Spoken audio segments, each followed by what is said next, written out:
I need it. I need it. Let's go. Thank God it's Friday. The guy.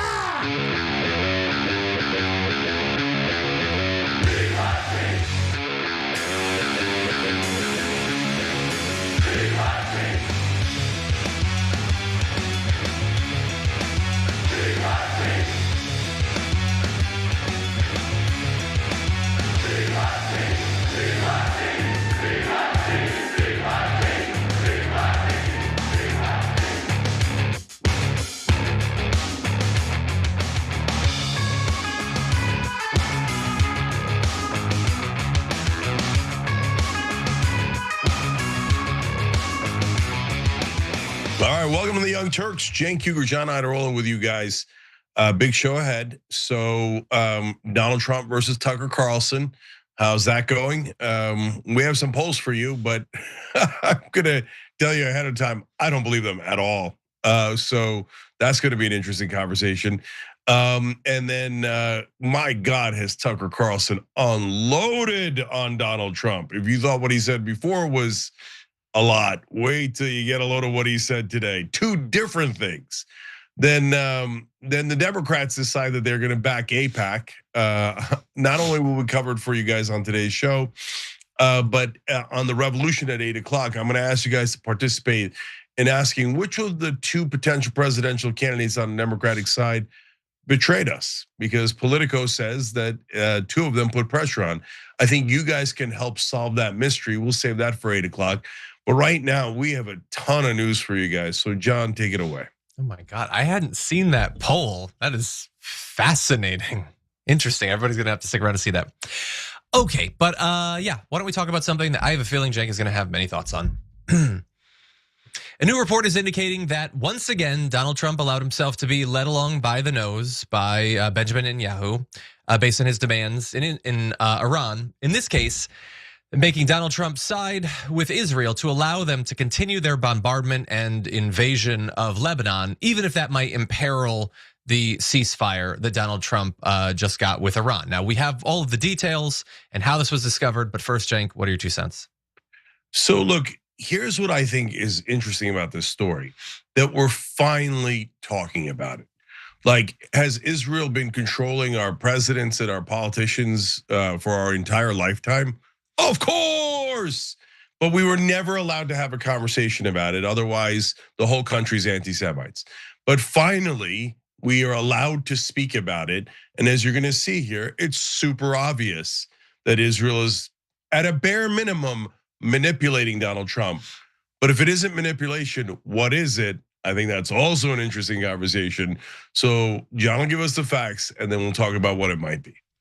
Yeah, I mean, the alternative of manipulation is theoretically blackmail, which I know is a term that is now being thrown around quite regularly. But let's start with what we have right here. So multiple diplomatic sources spoke with CBS and said that President Trump had been told the ceasefire would apply to the Middle East region, and he agreed that that included Lebanon, which Pakistan believed, that's what Iran believed.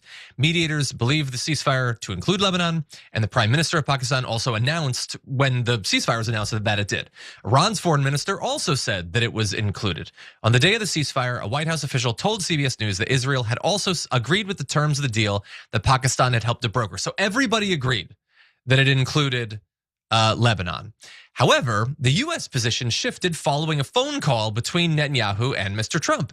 2 sources familiar told CBS News that the changing US positions and the disjointed regime in Iran are making the diplomacy highly complex. So it is possible, I suppose, that there were other things that happened that maybe caused us to go from a situation where everybody agreed that Lebanon was a part, and obviously would be a part of the ceasefire, to Donald Trump not only like now implying that it wouldn't be, but I also want everyone to remember that the first couple of days of this week with the ceasefire, Donald Trump was threatening to have CNN and New York Times investigated for lying about the terms of the deal because they were accurately reporting what everyone had agreed on, that Lebanon was a part of the plan. He was implying that they were fake news. You had the head of the FCC attacking them on social media. And they were not wrong, but evidently they were now reporting something that would anger Benjamin Netanyahu. And Donald Trump, I guess, had to reassure him by saying that, yeah, no, we'll not only go along with you in terms of our foreign policy and our military strategy, but we're also willing to totally shred the First Amendment if that is what Benjamin Netanyahu requires at this point. And Cenk, this is obviously a super important part of the overall ceasefire because Iran is presumably not going to continue with this if Lebanon, if the assault against Lebanon doesn't happen. We've barely even had a ceasefire this entire time, and one explanation for why could be Israel's continued attacks against Lebanon, where they've not only killed, as I know you've reported, many civilians in a very short period of time, but also multiple journalists as well. So I guess, look, Cenk, you're probably the person who's going to be least surprised by this news from CBS News, but what do you make of it? Yeah, so first of all, we had the reporting from the New York Times about how Benjamin Netanyahu talked Trump into the war in the first place in the Situation Room. And now there's a lot of right wingers who are outraged by that. We're going to show you that in a second. And now we have a report that Benjamin Netanyahu has talked Trump into excluding Lebanon from the deal, even though it was obviously in the deal, which then endangers the deal. And by the way, the deal is actually off the table. Right now, Iran is charging $2 million a ship for any ship that crosses the Strait of Hormuz. So there is no deal. All we did was we stopped bombing. Iran didn't change anything. And then Iran was very clear as to why. They had opened up the Strait of Hormuz for like a second, and then Israel started bombing Lebanon, and they said, no, Lebanon was part of the deal. So we're back to charging money for ships going through the Strait of Hormuz. Like, our national media is abysmal. So like, do you have a clear idea that the Iranians aren't doing a single thing differently? I doubt it, right? Like, are you seeing that all over the news? That we've just kind of given in to the Iranians and gotten literally nothing in return? Well, that's what's happening. So whether they report it or not, that's what's happening. And so why is that the case? Well, we just told you it's because Netanyahu ordered Trump to take Lebanon out of the deal, and that's why the Iranians started closing the Strait of Hormuz again, unless you're paying that gigantic toll. So, okay, is Donald Trump the most gullible man in the world? Maybe. I mean, he's super low IQ. So like, maybe Netanyahu just comes in and goes, oh my God, you're so beautiful, Donald Trump. I bet so many young girls are attracted to you. Okay, can you just exclude Lebanon from the deal? He's like, okay. Like, it's not impossible.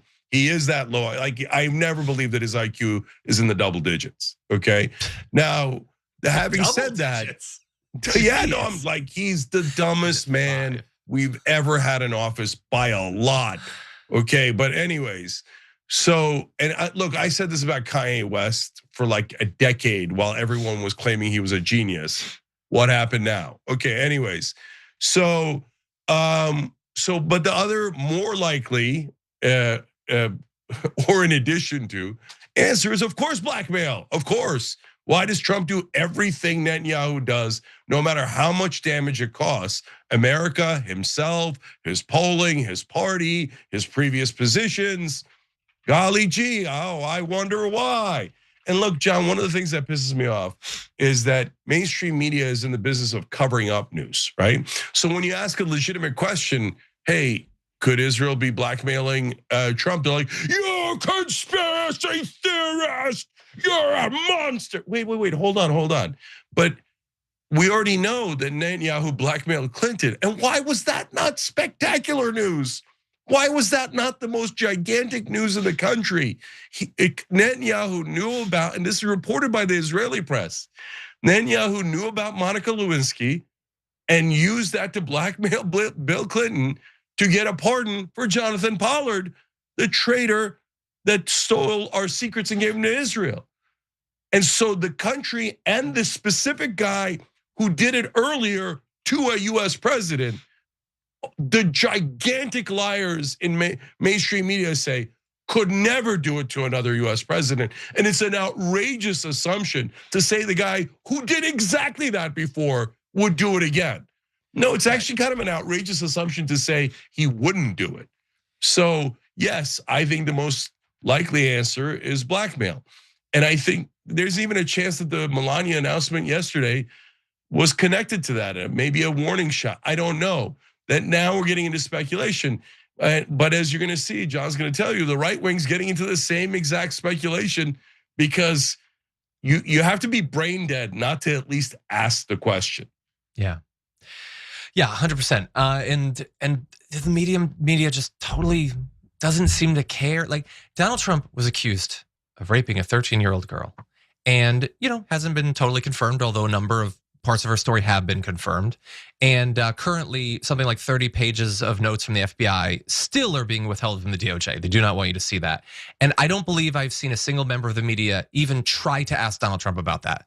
I know that he wouldn't answer it. I know that he would just insult them or whatever, but I don't even think I've seen them try. We live in a strange world. And I will also just say, like, I know everybody's like very reasonably, they're like, well, Israel's very worried about Hezbollah, and Iran with a nuke would be really dangerous. And I get all of that.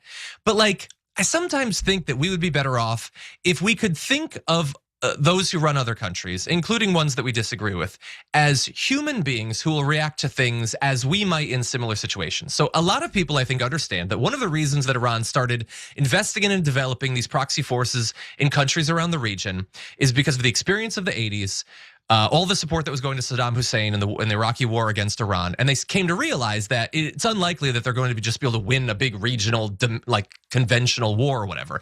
And especially, they need to have the ability to project force that's not concentrated inside of their own borders. So over the course of the next couple decades, they invested in these alternate strategies based on the experience they had.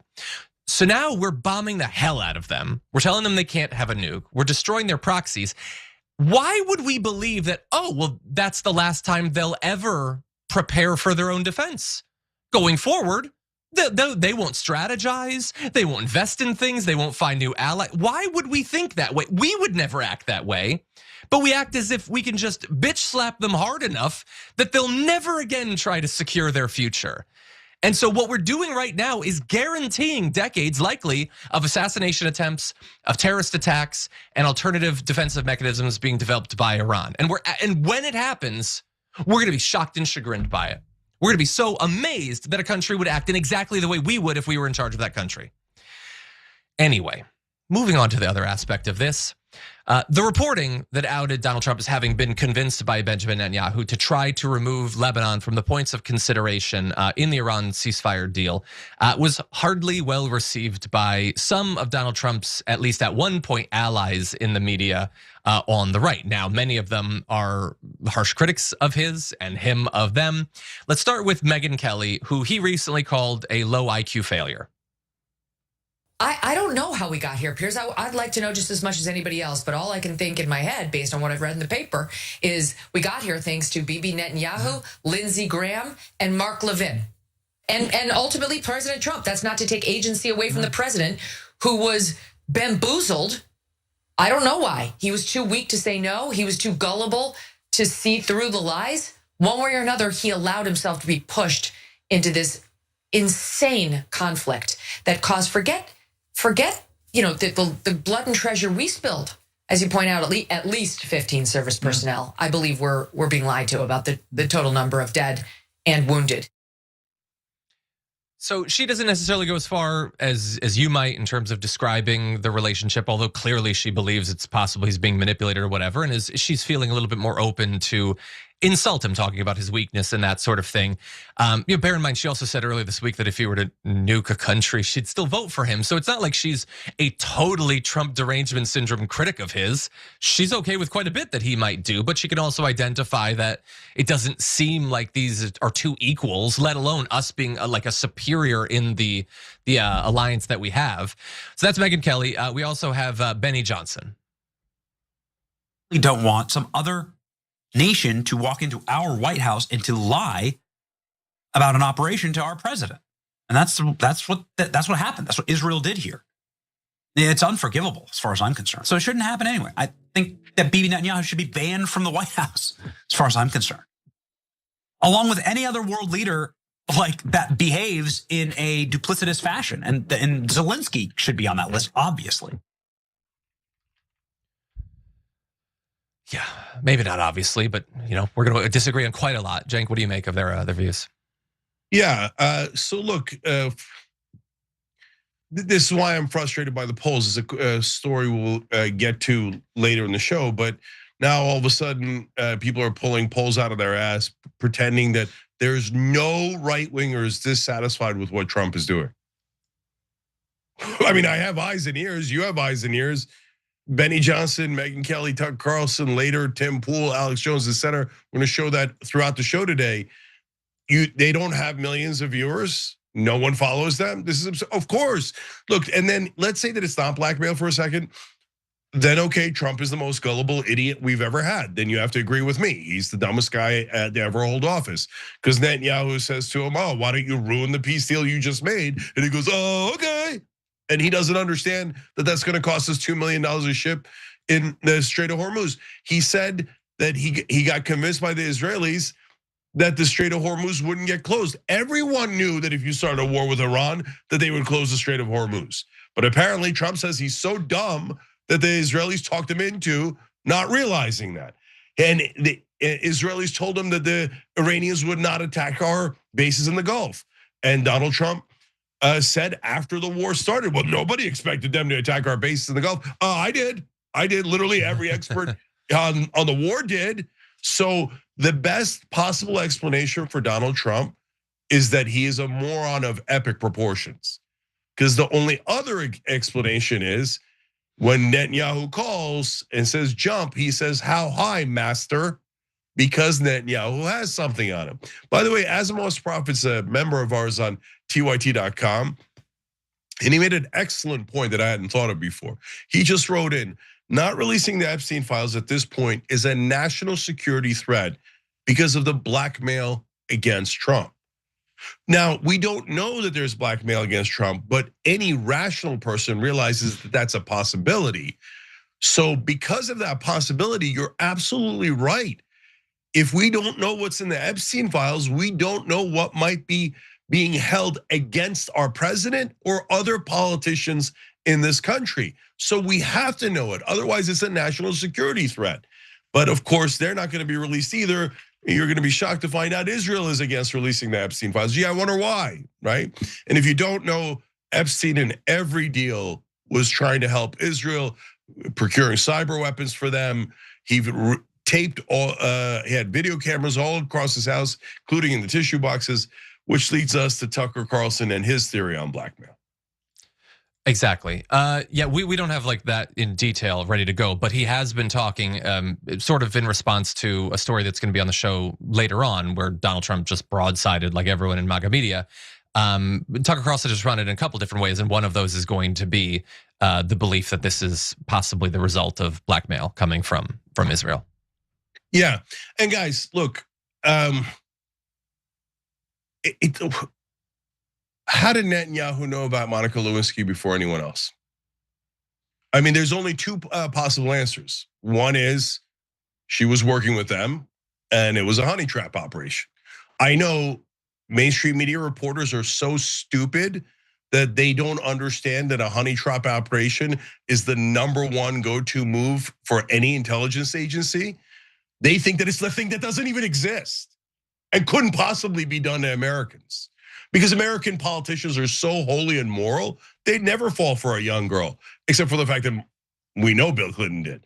Okay, now I'm not saying Monica was, I have no idea, okay? But the other possibility is that Israel has the White House, has other things bugged to no end. And they know everything that we're saying. And given that they've stolen our top secrets through Jonathan Pollard, given that they've stolen our nuclear secrets, that's also a high likelihood. But every time you say these things that are demonstrable facts, mainstream media says, shut up. Never ask the government any questions that challenges them. Never ask Israel any questions. Never wonder if our president is being blackmailed. What, you're not even allowed to ask that question? Isn't that super weird?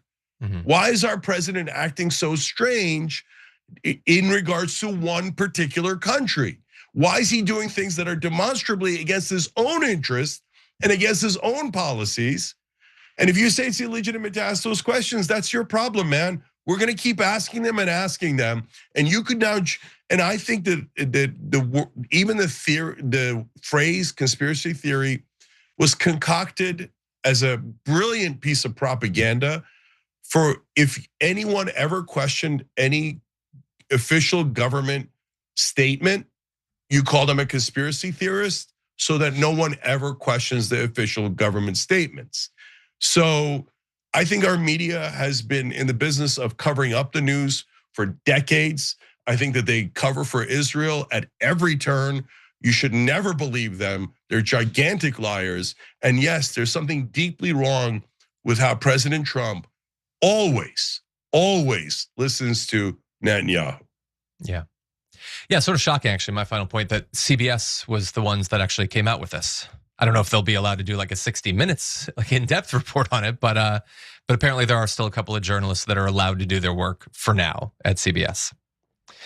Okay, well, why don't we take our first break? When we come back, we can talk a little bit about the current state of the Strait of Hormuz, some of the economic consequences coming out of what Iran is doing over there and all of that. Wow.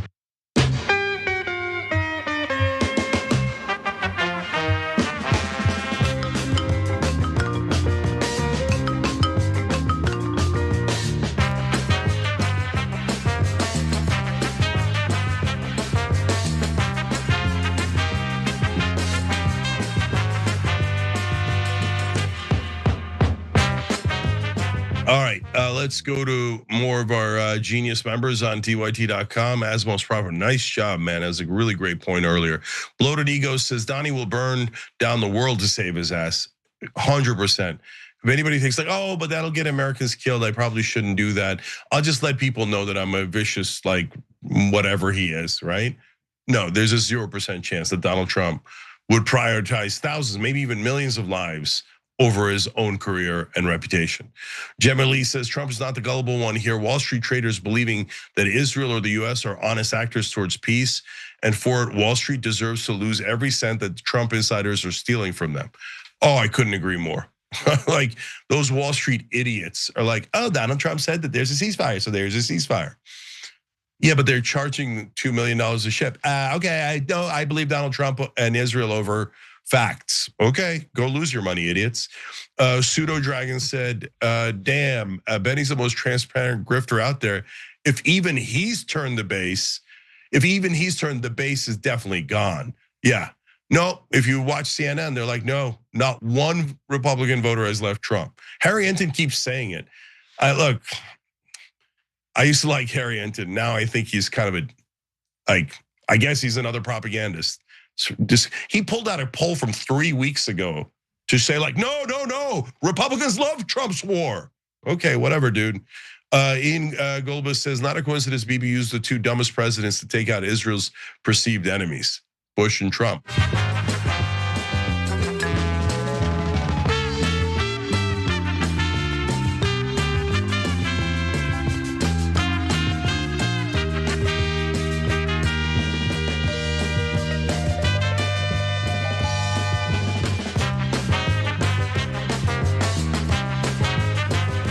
All right, back on TYT, Cenk and John with you guys. Also, William Stevens, thank you for joining, brother. Really appreciate you. They hit the join button below.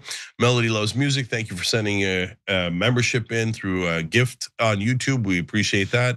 And I'll just do one quick YouTube member comment here. Silver XD1 Edge says, Trump is a 1D chess genius. If ever there was a one-dimensional chess player, it is Donald Trump. All right. John. Trying to imagine what that would even look like, and I'm not sure, but let's jump into it. Panicked oil executives are apparently pressuring Donald Trump right now that he has to go back in and snatch control over the Strait of Hormuz away from Iran, which if he were to try to do that would obviously be an incredibly complicated and costly and likely very deadly operation. Cenk, what do you think? Yeah, so right now, both the oil companies and Israel are saying, hey, schmuck, we're your donors. You're gonna do as we tell you, and we want that Strait of Hormuz open. So now on the other hand, if we go to try to open up the Strait of Hormuz, the whole planet's gonna blow up. So we're stuck. But let's tell you about the consequences of what the oil companies are saying. Exactly, and this really gets into one of the potentially most worrying long-term consequence, not only of the ceasefire, but what might become the new permanent status quo, which is the new tolls that it seems like Iran is getting real comfortable with the idea of charging going forward. So to remind everyone that the Strait of Hormuz before this war was just totally open. People seem to forget that. I don't want them to forget that we didn't go in to like fix this problem. We created the problem and are now desperately scrambling to fix it. And they weren't charging tolls for transport before. You did not have to ask the Iranians for permission to go through before. All of that is new. All of that was given to you by Donald Trump, JD Vance, and Pete Hegseth. So now they're saying in these negotiations to potentially turn the 2-week ceasefire into a permanent end to the war, that they expect that they will be able to continue to do those tolls. And the fossil fuel industry doesn't like that. They don't want to have to factor in massive new costs. And I would also just point out before we jump into their quotes, we hear $1 million, $2 million per ship, and that is what Iran is asking for right now. But once you get used to the idea that they are charging tolls, it does not need to stay at $2 million. They can modify it if they want to put pressure on the United States or China or the Gulf or other countries. So just bear that in mind. Here is an anonymous oil executive or oil industry consultant talking to Politico saying, hell yes, when asked if executives were contacting the White House to protest a toll on Hormuz.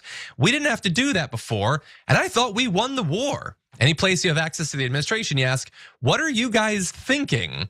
And so we know that there is concern among regular people, but especially amongst executives in the oil industry, that if they had to do this new toll, whether it's $1 or $2 or $2.5 million, that would then have to be passed down to consumers. If Iran gets used to doing this sort of toll, then other countries could start to institute that. You could have Turkey, you could have Singapore. The Strait of Hormuz is not the only, potentially contestable area that a lot of maritime trade flows through. And bear in mind, Donald Trump himself has been hinting that he would like to start doing this. So we're working to normalize the idea of countries exerting this sort of economic influence. They're apparently also worried that if they were to begin paying this toll, that could put them or their companies in legal jeopardy in light of continuing sanctions on the Iranian regime and some of the officials. They would effectively be transferring money in a way that might violate the law. And so they have brought these sorts of things up. They say the president is extremely sensitive to the legacy and judgment on the success of this war. So pushing the president right now is seen as a risky proposition, but the White House is hearing from the industry despite the gingerness of the conversations. And so Trump said earlier this week the US was working to work through the potential points of agreement or disagreement on the 10-point plan, the 15-point plan, and the tolls are obviously a big part of that. But I do just want to remind everyone, we've previously shown this quote from Jonathan Karl, asked President Trump if he's okay with the Iranians charging a toll. He said, we're thinking of doing it as a joint venture. It's a way of securing it. Also securing it from lots of other people. It's a beautiful thing. I don't know if he's saying that today necessarily, and I don't know how charging the toll would secure it from China or whatever, Cenk. But this is a big and perhaps growing concern. Yeah, so there is no joint venture. He pulled it straight out of his ass.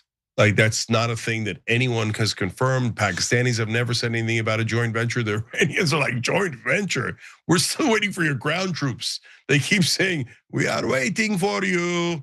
Okay, like no one on planet Earth has talked about a joint venture. Trump totally made it up, okay?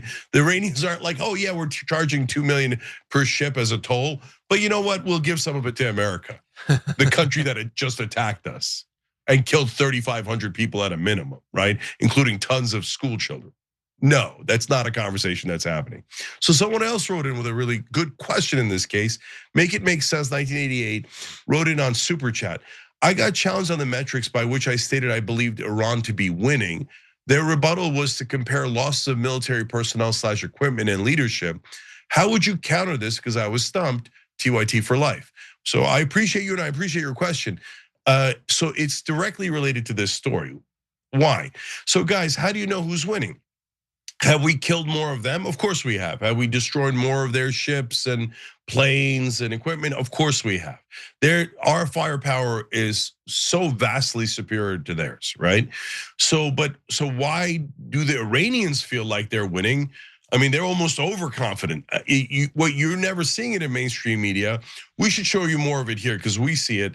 But like Iranian generals, Iranian leaders are constantly putting out videos, rubbing it in our face. What happened now, America? Okay, you thought you were so tough. So why do they think that? What are the metrics that make them believe that? Well, easy way to tell. So going into the war, we said, oh, we're gonna do this because we wanna end their nuclear program and get their enriched uranium out of the country and make sure they can't enrich any more uranium. So that was theoretically our top goal. And then we wanted a regime change. Well, the regime is entirely unchanged and giving us deuces as we speak. And yeah, we killed a whole bunch of their leadership, but they just replaced them and the regime is identical. In fact, it's a little bit more hardline than it used to be. So we've lost some ground on that. And then when it comes to the enriched uranium, we didn't get it at all. And Iran has never promised to give us their enriched uranium or stop that program. So our goals are 100% unmet. Iran didn't have any goals, they got attacked, right? But after they got attacked, they had a new goal. Why don't we close the Strait of Hormuz and then make a killing on what we charge people going through the strait? And while we're at it, why don't we damage the dollar tremendously by demanding that the payments be made in Chinese yuan or in cryptocurrency, so we're no longer using the dollar to buy oil or to pay fines or tolls, right? And on top of that, gas prices are going up in America and the rest of the world, and your stock market's crashing. So Iran's like, I see nothing but wins for us. So please keep going. So given that, our objectives are entirely unmet, and they have come out as stronger and richer after this war. By the way, we're letting them sell their oil. We've kind of de facto removed the sanctions on Iranian oil so that they didn't even expect that because we're so worried about oil prices and its effect on our economy. So far, yes, they have been greatly damaged by the bombs we've dropped, but in terms of their negotiating stance, their financial stance, and every other way, the Iranians are in fact winning. And that's why the oil companies are in a panic. And as one of our viewers and members wrote in earlier, I'm also perplexed by Wall Street and why they just can't seem to understand. We just got our asses handed to us economically. And I don't know how we're gonna get out of this mess. Now, imagine if one of those 2-minute bomb-a-thon videos that they make for Donald Trump as his only intelligence update on what's going on in Iran had been replaced by you explaining that. He might come away with a different conclusion about how the war is actually going. But no, Donald Trump and Pete Hegseth appear to believe that if they just blow up some more hospitals and schools, that we'll win. And that's just not how it works in any way. Well, there we were talking about some of the economic consequences that'll come first to the oil companies. Why don't we talk about what's going on here in America, in no small part thanks to this stupid war of choice? Take a look.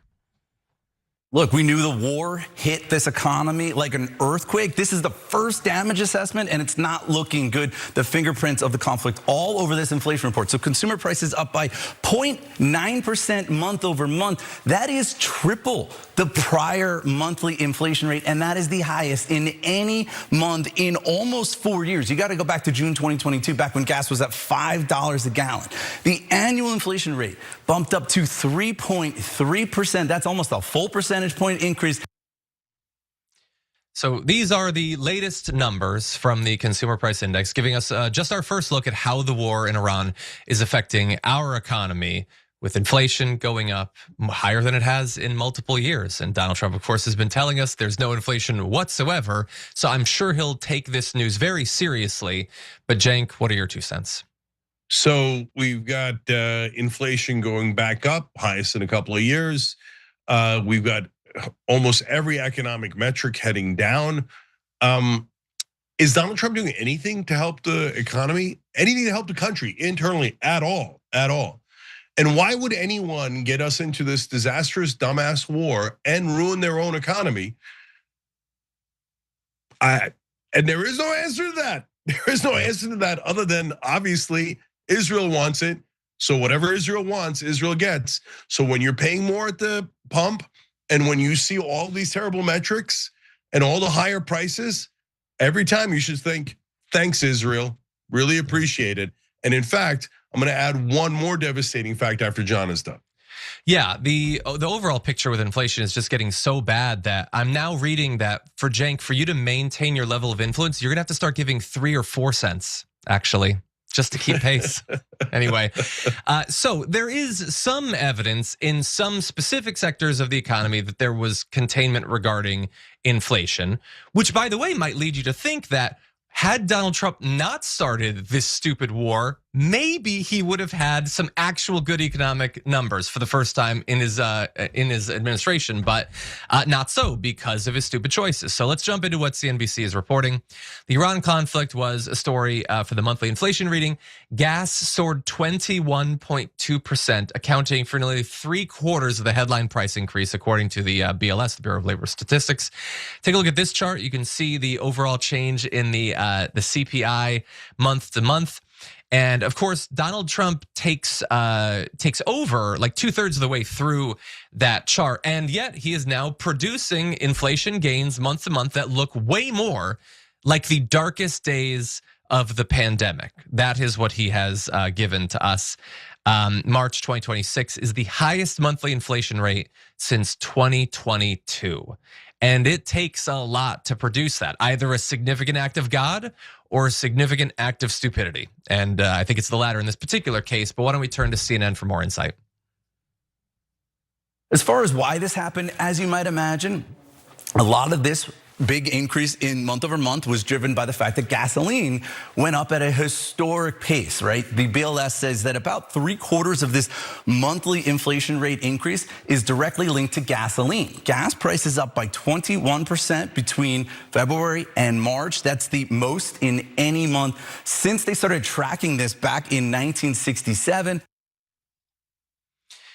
So we're going to go into how beyond just gasoline and overall effect on inflation, because of course when energy in any way gets more expensive, that trickles down to everything, which is something that back during the last campaign Trump used to talk about a lot when he talked about reducing the price of energy 50% in 1 year. Doesn't talk about it so much anymore.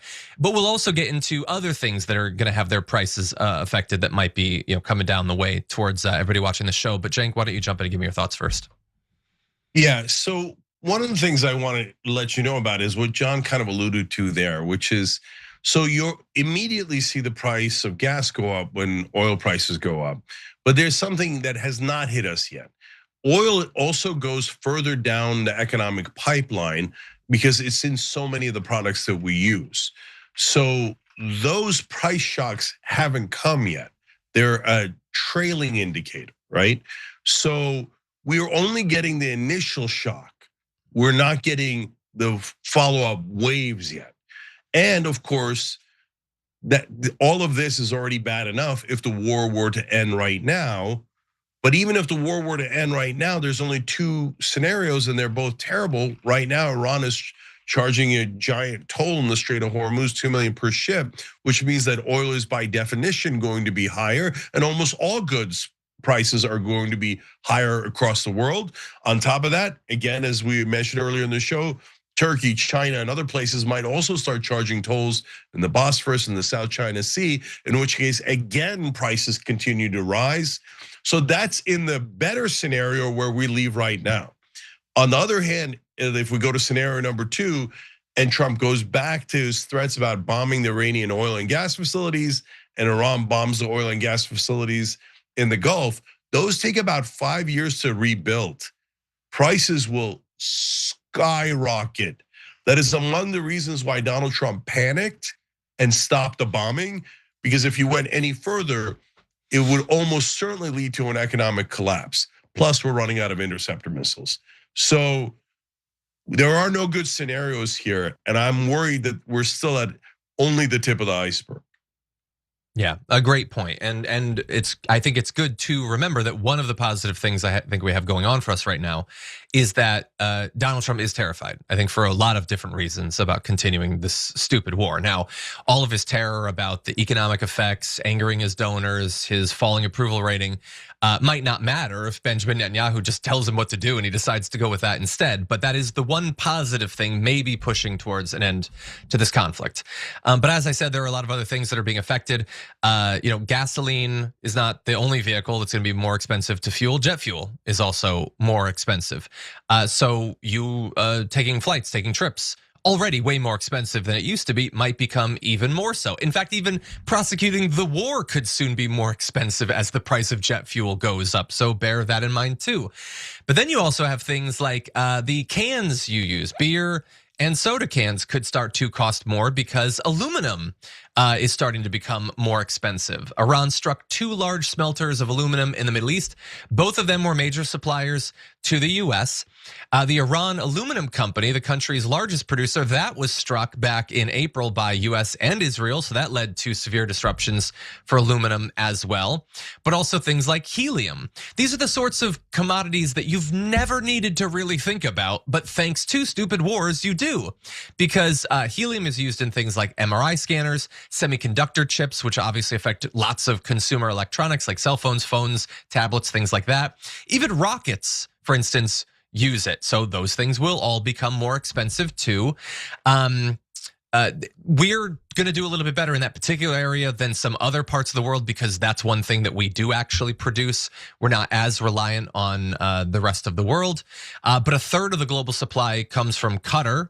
And so that production apparently just hasn't been happening since the Strait of Hormuz has been shut down. And the shortage is apparently already being felt in Taiwan and South Korea. And again, like theoretically, we're better off because we produce it. But when shortages are felt in other parts of the world, then they start to bid on other parts of the world's supplies of it. And so the price inevitably does go up regardless. And as we have said for a while now, fertilizer is one of the big consequences of this.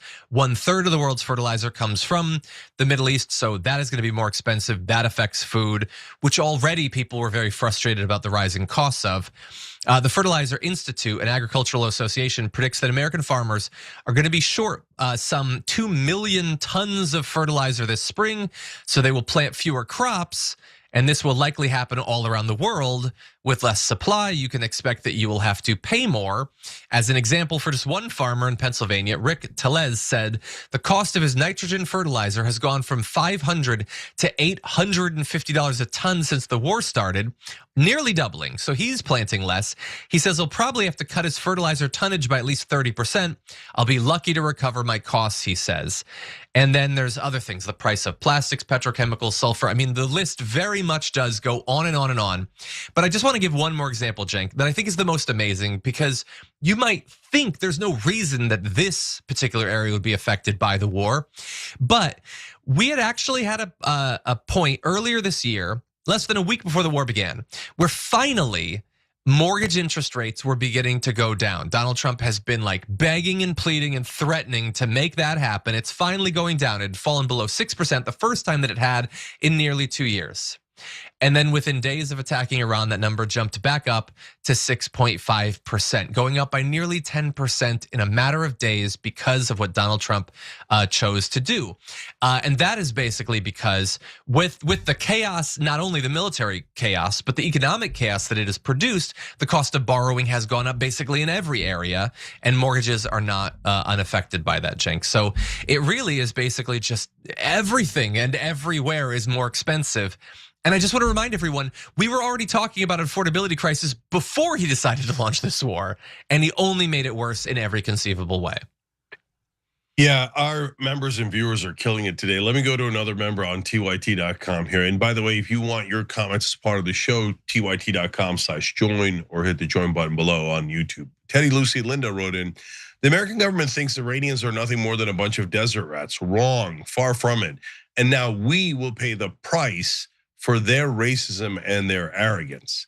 So why I think that's a good point is, yeah, I'm positive that Donald Trump thought like, Iranians, we're America. They're like stupid Muslims or something, right? Yeah, they've been preparing for this war the entire time because their lives are on the line. This is existential for them, right? So have they made a ton of mistakes? Of course, like again, the Ayatollah getting wiped out in the beginning, what a huge mistake. So it's not like they're like nailed it perfectly or anything like that. But did they think ahead? Hey, it's super easy for America and Israel to bomb our stationary missile launchers. So why don't we make them mobile? And they did. It's really easy for them to destroy our Navy. But what if we could plant the mines in the Strait of Hormuz in a different way? And they figured that out. So like unfortunately, our leaders' racism or arrogance or both led them to believe like they won't figure anything out. I mean, Trump was so stupid, he thought they weren't even gonna close the Strait of Hormuz. But that was obviously their go-to move. So yes, our overconfidence and the fact that our leaders are much dumber than the average leader of a country, certainly the ones we're attacking, is a giant problem. Hegseth couldn't figure out, oh, they're gonna move the missile launchers. Oh, they have thousands of drones and the drones cost less than our interceptors. Our dumbass leaders couldn't figure out that we only have a certain number of interceptor missiles. And once we run out of defensive missiles, our ships are sitting ducks. And yes, it was partly because of their ridiculous racism and arrogance that they thought, oh, Iran won't be able to figure anything out. They'll just surrender to us. Yeah. Well, how's that working for us? As you saw in all the numbers John just gave you, it's turning into an epic disaster for us. Not only for everyone who has to pay those higher prices, and by the way, the average income, when adjusted for inflation, went down this month. Now your incomes are going down, down, down. So we're all hurt by it, but let alone the guys who are killed there, and let alone all the treasure we're wasting there for no reason at all. So this war is nothing but losses for us. Yeah. Isn't it amazing that he just released his big like victory arch, like renderings today? Like, what exactly are you gonna commemorate with this damn thing? This history of failure economically and militarily. Well, I think that we should take our second break. When we come back, we gotta talk about Melania Trump and the Epstein files and what the hell is going on with all that. So we call it a squirter. Wow.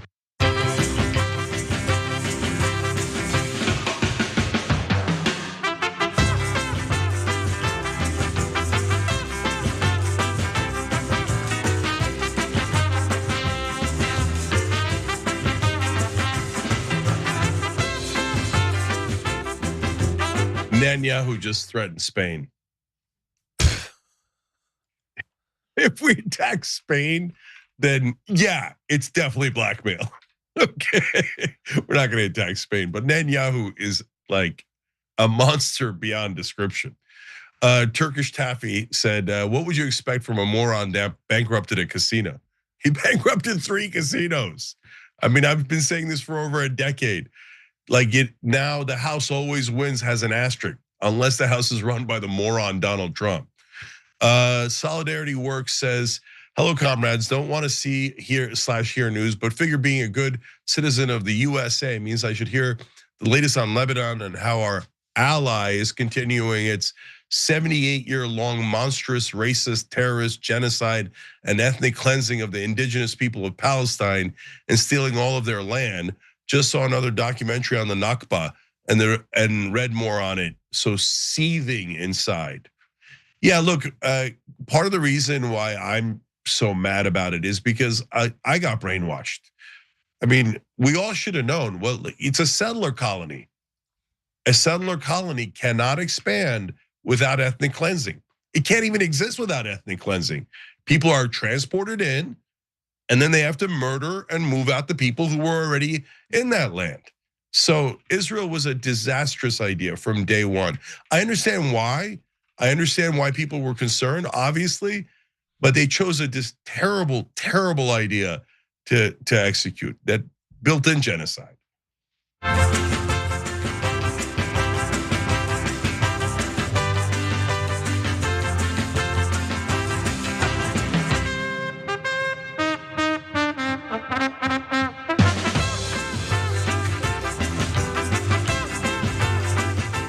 All right, back on TYT, Cenk and John with you guys. Also, Hussein Sharifi, thank you for joining, brother. We appreciate it. Hit join button below. I'll read one quick one here. Joseph Frost, who's a YouTube member, said, "Bro, Cenk's a real one. Gotta love crazy dudes like him." I'll take it. I'll take it. Thank you, brother. Speaking of which, let me give you a real deal. Noble Mobile, you're crazy. You got to switch now. So nothing on your phone changes. That's what I was worried about. Your phone number, your contacts, the phone itself. This service is basically a T-Mobile service. Mine is golden. I've never had an issue with it. Most you can pay is 50. So if you're paying more than 50 right now, you're crazy not to switch. But I pay in the 30s because they give you money back if you don't use your data. And we all are on Wi-Fi and don't use our data. Take advantage of it now. $40 off if for the first month too. If you go to tyt.com/switch, tyt.com/switch, go do that now. All right, John, what's next? Okay, let's talk about one of the most fascinating stories to develop this week. Each and every woman should have her day to tell her story in public if she wishes, and then her testimony should be permanently entered into the congressional record.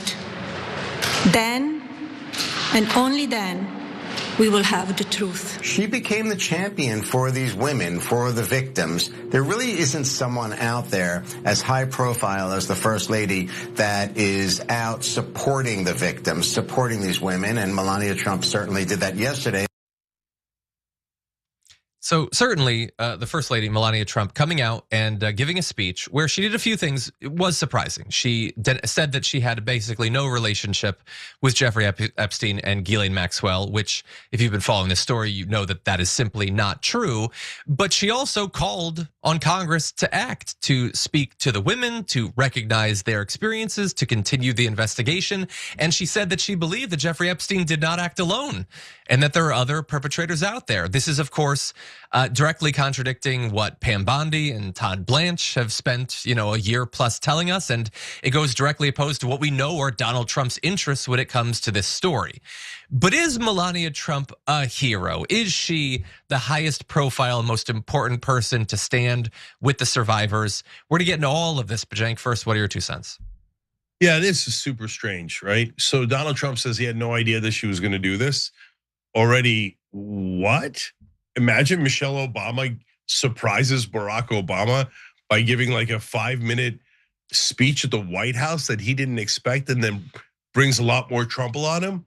People would have been like, whoa, or Laura Bush or any of the first ladies.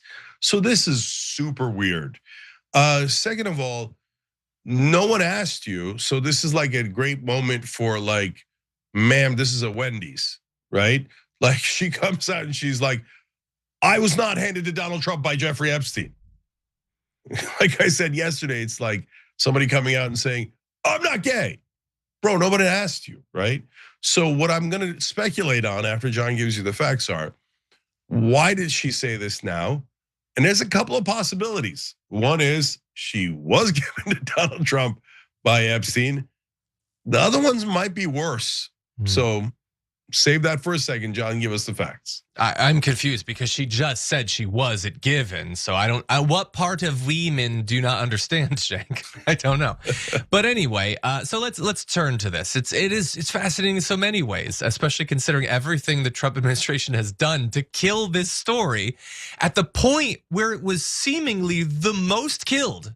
The least talk was going on about it. That's when Melania Trump jumps in and decides to say this. So let's turn to where she called for continuing investigation and hearing out the survivors. Now is the time for Congress to act. Epstein was not alone. Several prominent male executives resigned from their powerful positions after this matter became widely politicized. Of course, this doesn't amount to guilt, but we still must work openly and transparently to uncover the truth. I call on Congress to provide the women who have been victimized by Epstein with a public hearing specifically centered around the survivors. Each and every woman should have her day to tell her story in public if she wishes, and then her testimony should be permanently entered into the congressional record.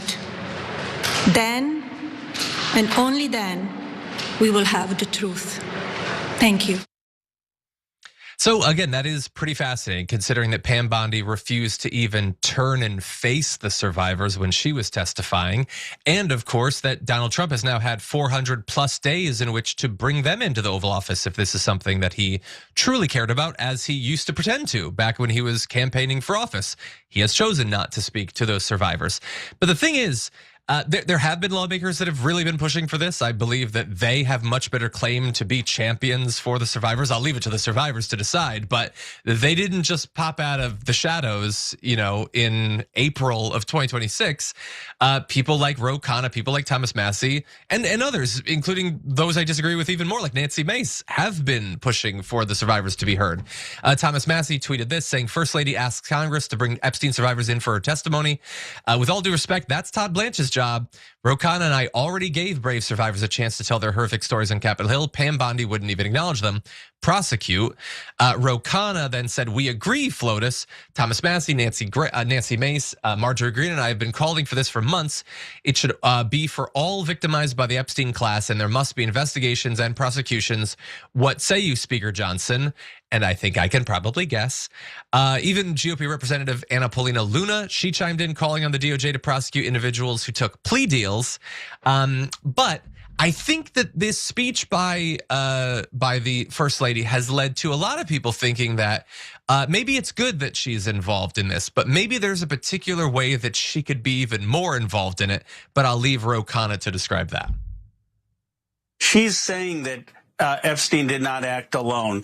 We need to ask her, who were the other men that she believes may have been involved in raping or abusing these young girls? What did she know? Did she know about any young girls being abused? Did she know of other men talking about the rape and abuse of these young girls? She has relevant information. If she didn't have relevant information, how could she say that Epstein was not acting alone? So it is relevant to the investigation. Hillary Clinton was a total witch hunt, in my view. I mean, I thought President Clinton should have been asked questions, but Hillary Clinton had nothing to do with it. But Melania Trump actually does, and she should come and testify in front of our committee.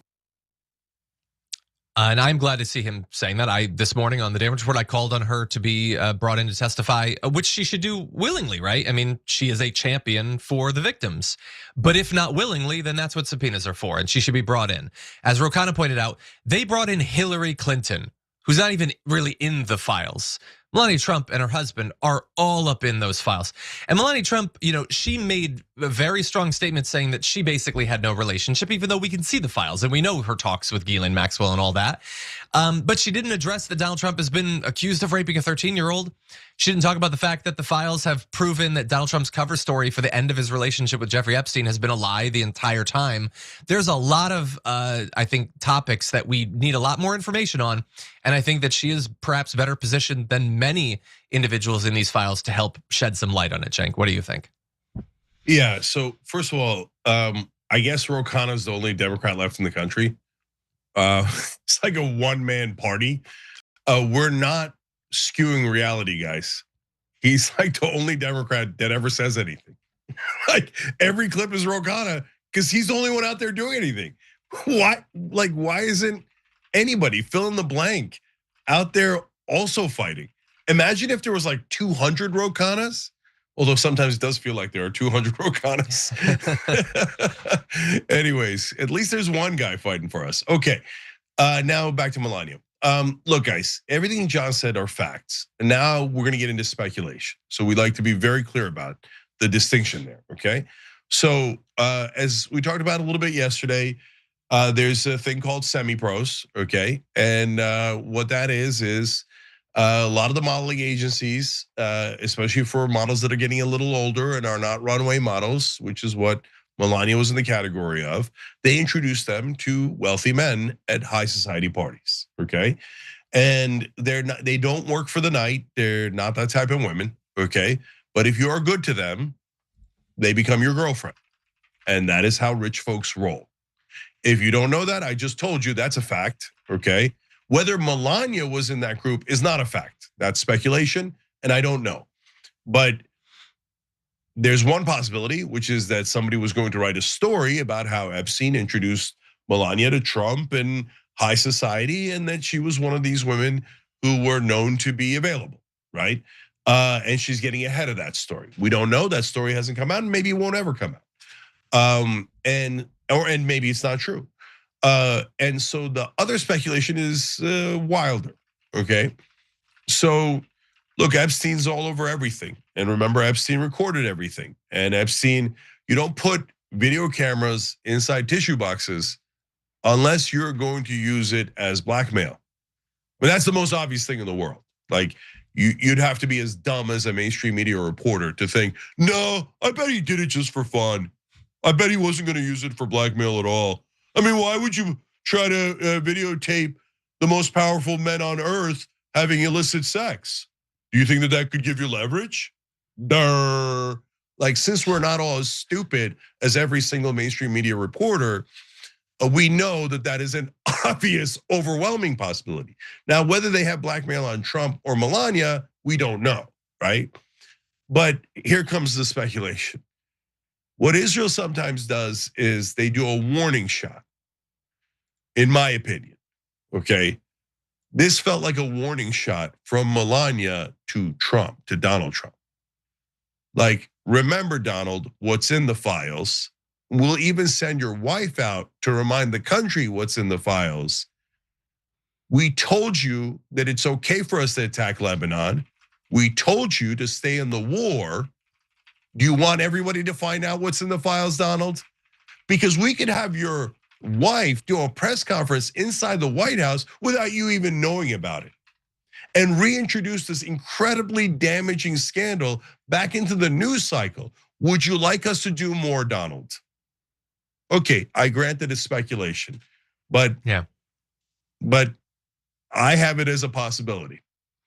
Yeah, and look, I think that reasonable people are forced to speculate when the officially provided reason for a thing is laughable.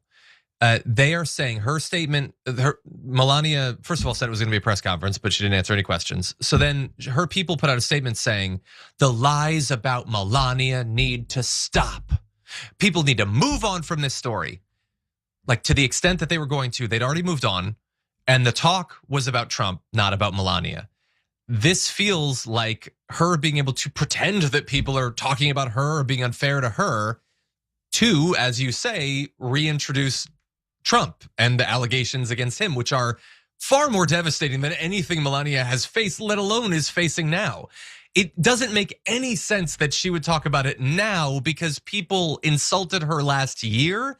It would only, like the Streisand effect, it would only draw more attacks against Melania if that was actually what she was avoiding doing. And how would, let's say that that was the explanation.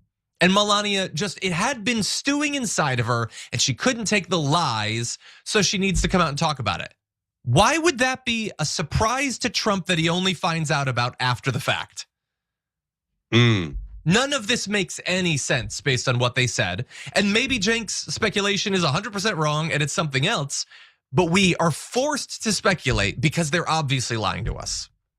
Those are all great points, John. Yeah, why would it be a surprise to Trump? Why did she have to do it as a surprise? And if a story never comes out that was going to challenge her on that, then it becomes stranger, right? If there was nobody writing a story about how you might have been a hooker, let's keep it real. That's what she's saying she's not, right? Introduced by, a high-end escort, introduced by Epstein to Trump, then why did you randomly say it now? And if it turns out Trump goes back into the war after this warning shot, well, that's another dot for you to connect. So look, these are, for the moment being, these are just questions. And if the dumbest people in the country named mainstream media reporters say we're not allowed to ask questions, that gives you a sense of what they do. They're not journalists. Journalists ask questions. Journalists challenge the government. They don't go, no, don't ask the questions of the government. Don't ask them. Don't speculate on anything. Just bow down to the government. Okay, yeah. We're sick of your crap. So super strange, and there is no logical explanation. So hence we've offered the most logical things we can think of for why she might have done this. Yeah. Well, I think that's all the time we have for have. All right, everybody, check out Damage Report Monday through Friday, 1 o'clock Eastern, right here on YouTube and everywhere that Young Turks is. And by the way, we're now on Amazon Prime as well. Just checked it out on my TV yesterday. It's badass. Called A Little Damage Report. We got a 24-hour channel, and it's got all of our shows. So check us out on Amazon Prime, YouTube TV, Samsung, LG, and all the rest. We'll be right back. We have even more devastating stories in the second hour, including the fight between the MAGA broadcasters and Trump has gone thermonuclear, like even way beyond just yesterday. So we'll tell you all about that when we come back.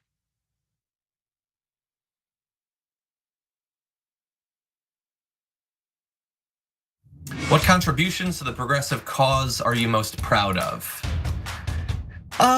I mean, I don't have super high aspirations for a singular role that I can play in the movement or anything. I try to present myself as what I think that I am, which is a progressive man who is driven by I think, well-interrogated and well-organized system of values that I try to stay consistent on, and I demonstrate that that's the sort of life that a person can lead and be successful and be happy and all of that. And that should not need to be done, but there are so many people on the right that are trying to push men in the opposite direction that I want to be able to do that. Along the way, if I can get people to care about some topics that they wouldn't necessarily care about, or that for some men they might think that's not a topic that they should be focused on, that's definitely something that I relish doing. And along the way, I mean, we've been able to introduce people to a lot of candidates. That's been a big part of what we've done. Not all of them necessarily got in office. Probably most of them did not.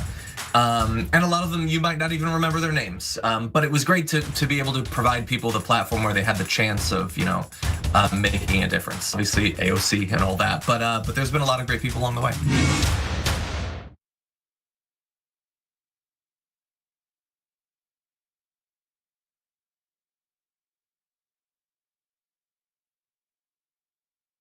In the bonus episode for the members, we do some inside baseball. We're gonna look at John's desk. Nice little spaceship here.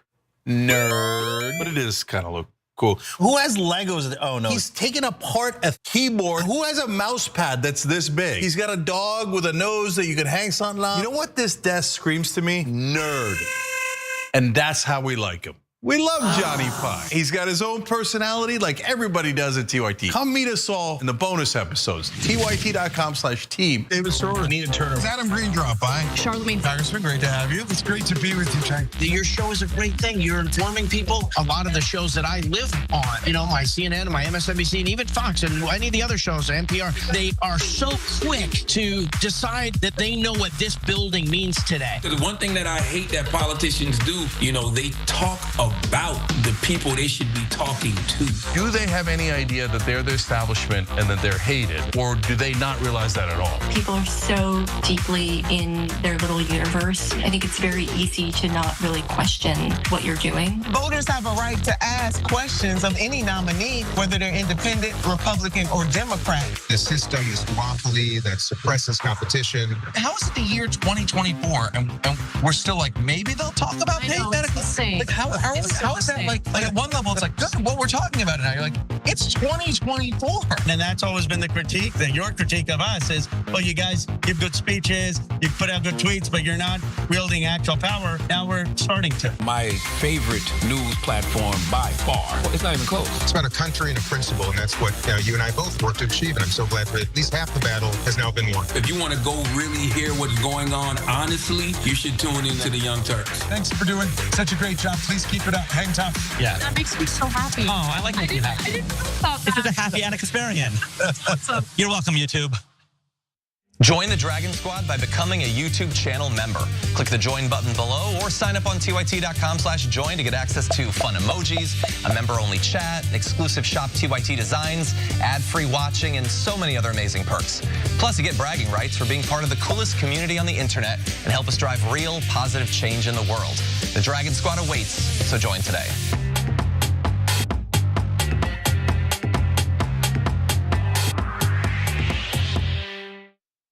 Wow.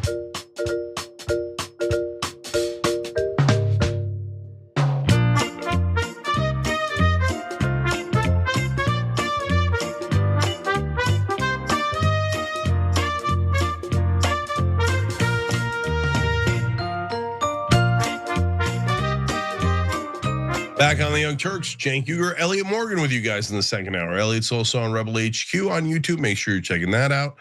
And Christina Elisa Brown, thank you for sending in a gift membership on YouTube. We appreciate you. We got, as Anna would say, we've got a lot of bangers in the second hour. So Elliot, let's do it. Yeah, thank you so much, Cenk. And hi, folks. My name is Elliot Morgan. This is my first time presenting a full hour of stories. And if I do say so myself, it's going great, at least so far. So thanks to everybody for having me. Cenk, how are you doing?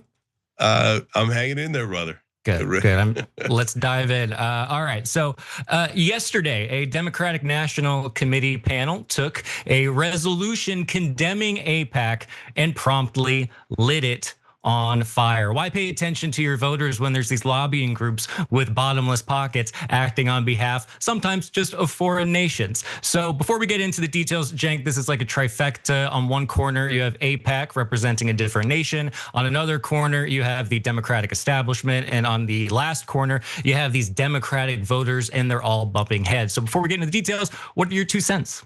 Yeah, so we're gonna prove to you here that this is indisputably corruption.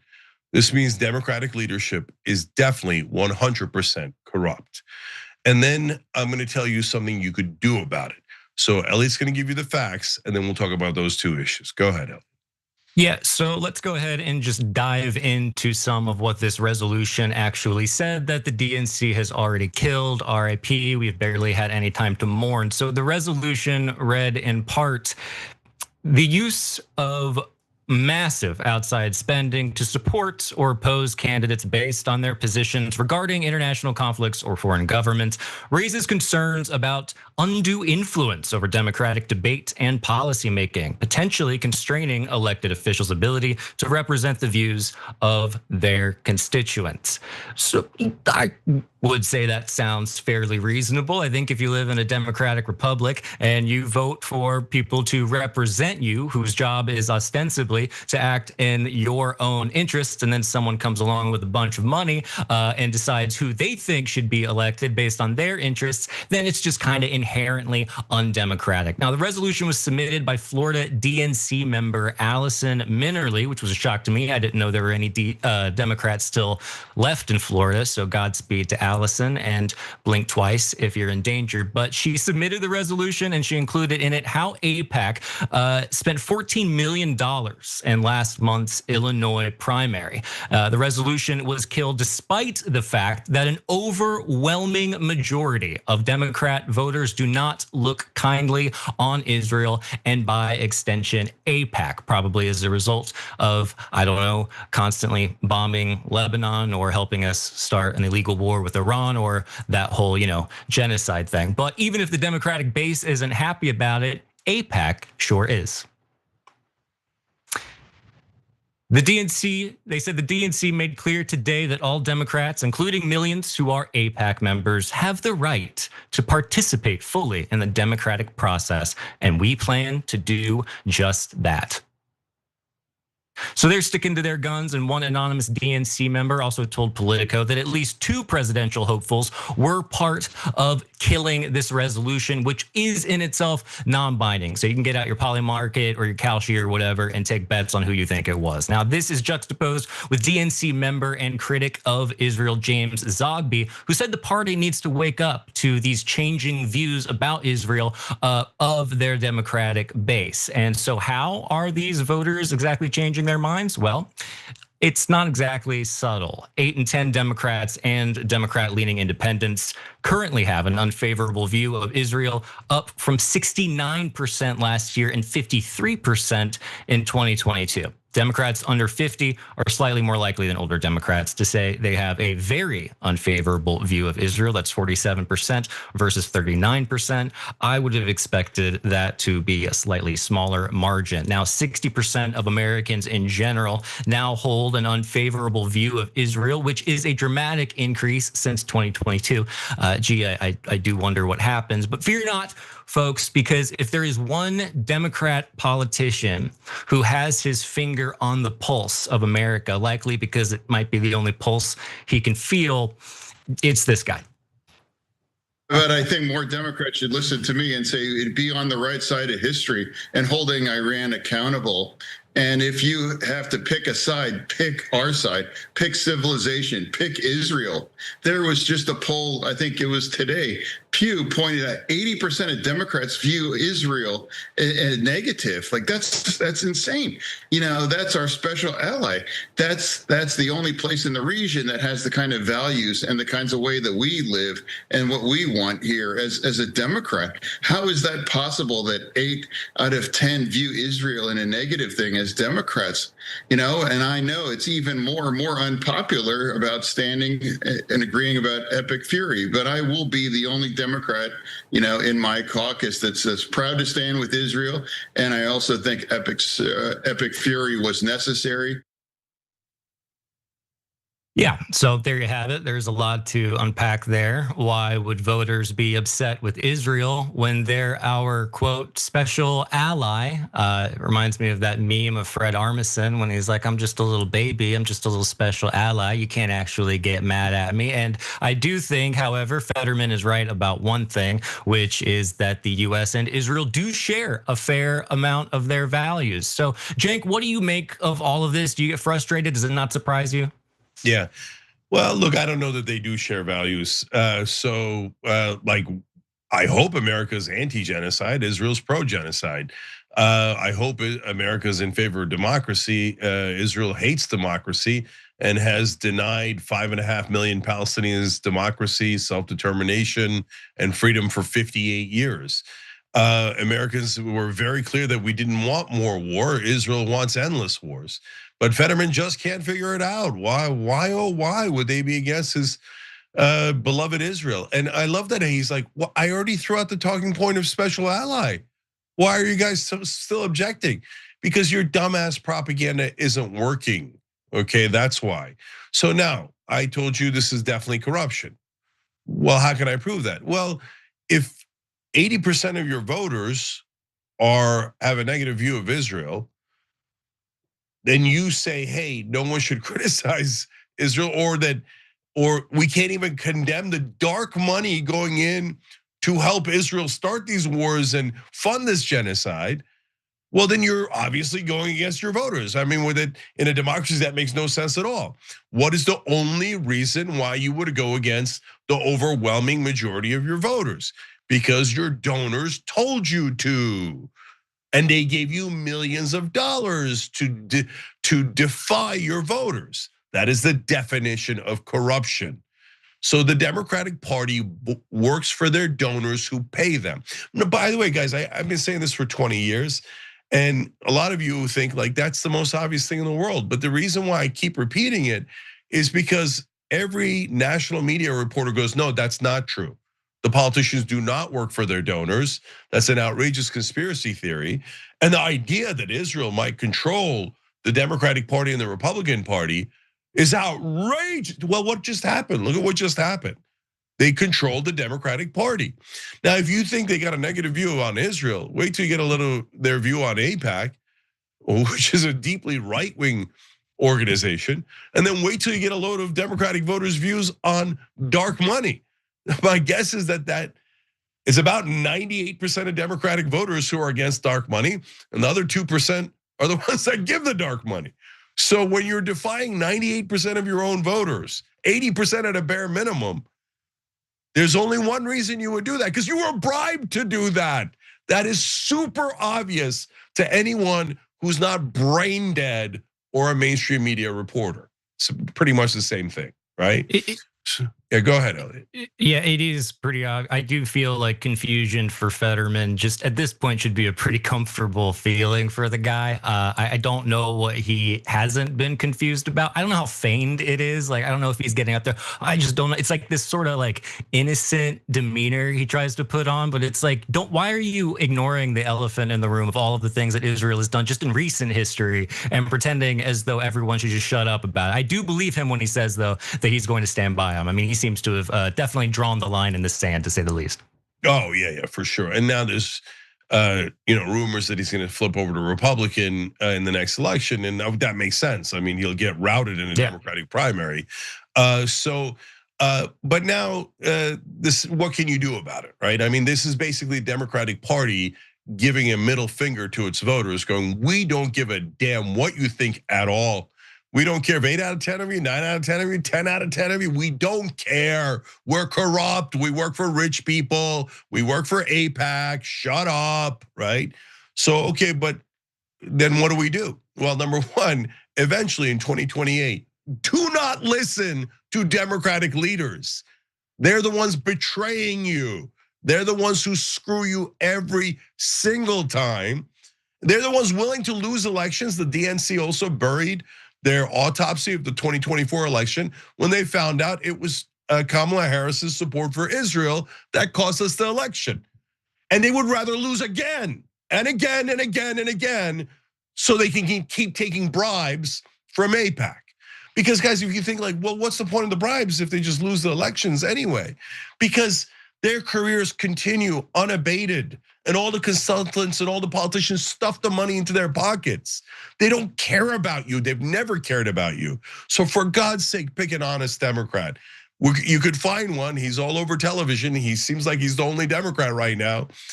I'm talking about Ro Khanna, but look, we'll see. We'll see. Maybe a second Democrat emerges that is not completely bought.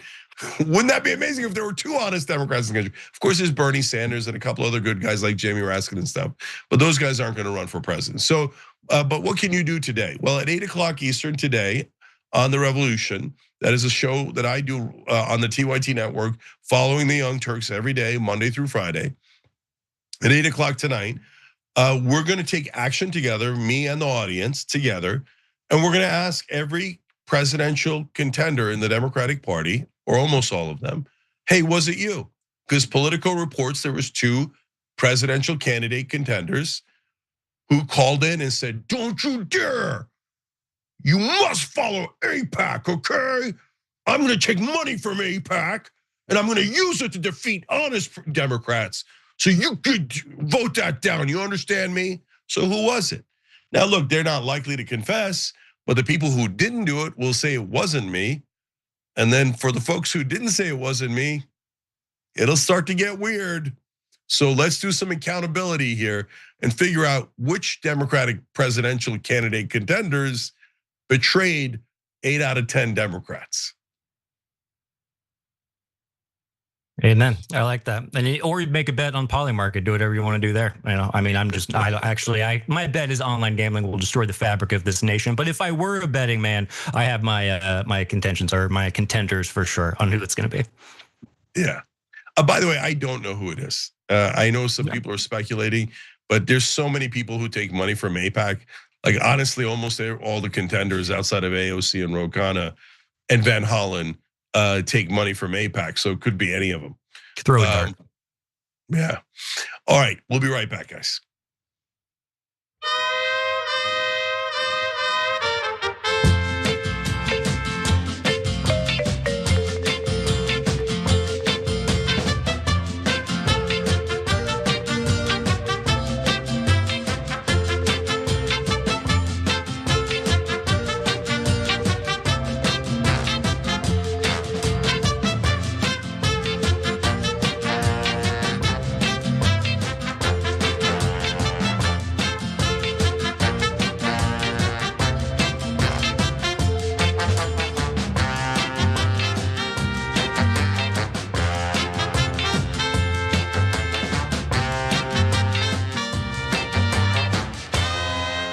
All right, let's go to Super Chat real quick. William and Gabe's World wrote in a couple times. What if Donald Trump knows, in fact, what he's doing and he's trying to fulfill that savior role for the Jews, by which coincidence is the Christians Antichrist and in the book of Revelation? I wouldn't go there, guys. I'm not into religion. I'm Christ, Antichrist, whatever. Now, it's way simpler than that. Okay, it's called cash and blackmail. Anyway, then he wrote in, I went from being formed and raised by traditional Christians during the whole 9/11 Muslim bad era, serving 15 years in the army, only to wake up by questioning why we were in so many countries. I hope Iran wins. Is that bad? Well, everyone's allowed their opinion, but I don't want Iran to hurt a single American. I don't want our country getting hurt in 1 inch by Iran or anyone else. But I'm the angriest at Israel because they drove us into this needless war. And if we leave and Iran and Israel are in a war, that ain't my business. Okay, If Israel wants to start wars, that's their goddamn problem. Konstantin Kavira says, I found a one-dimensional chess variant on Board Game Greek. I tried playing it. My wife beat me by playing a better game. I think it's a little too complex for Trump. Okay, damn it, I'm out of time. All right, we'll be right back.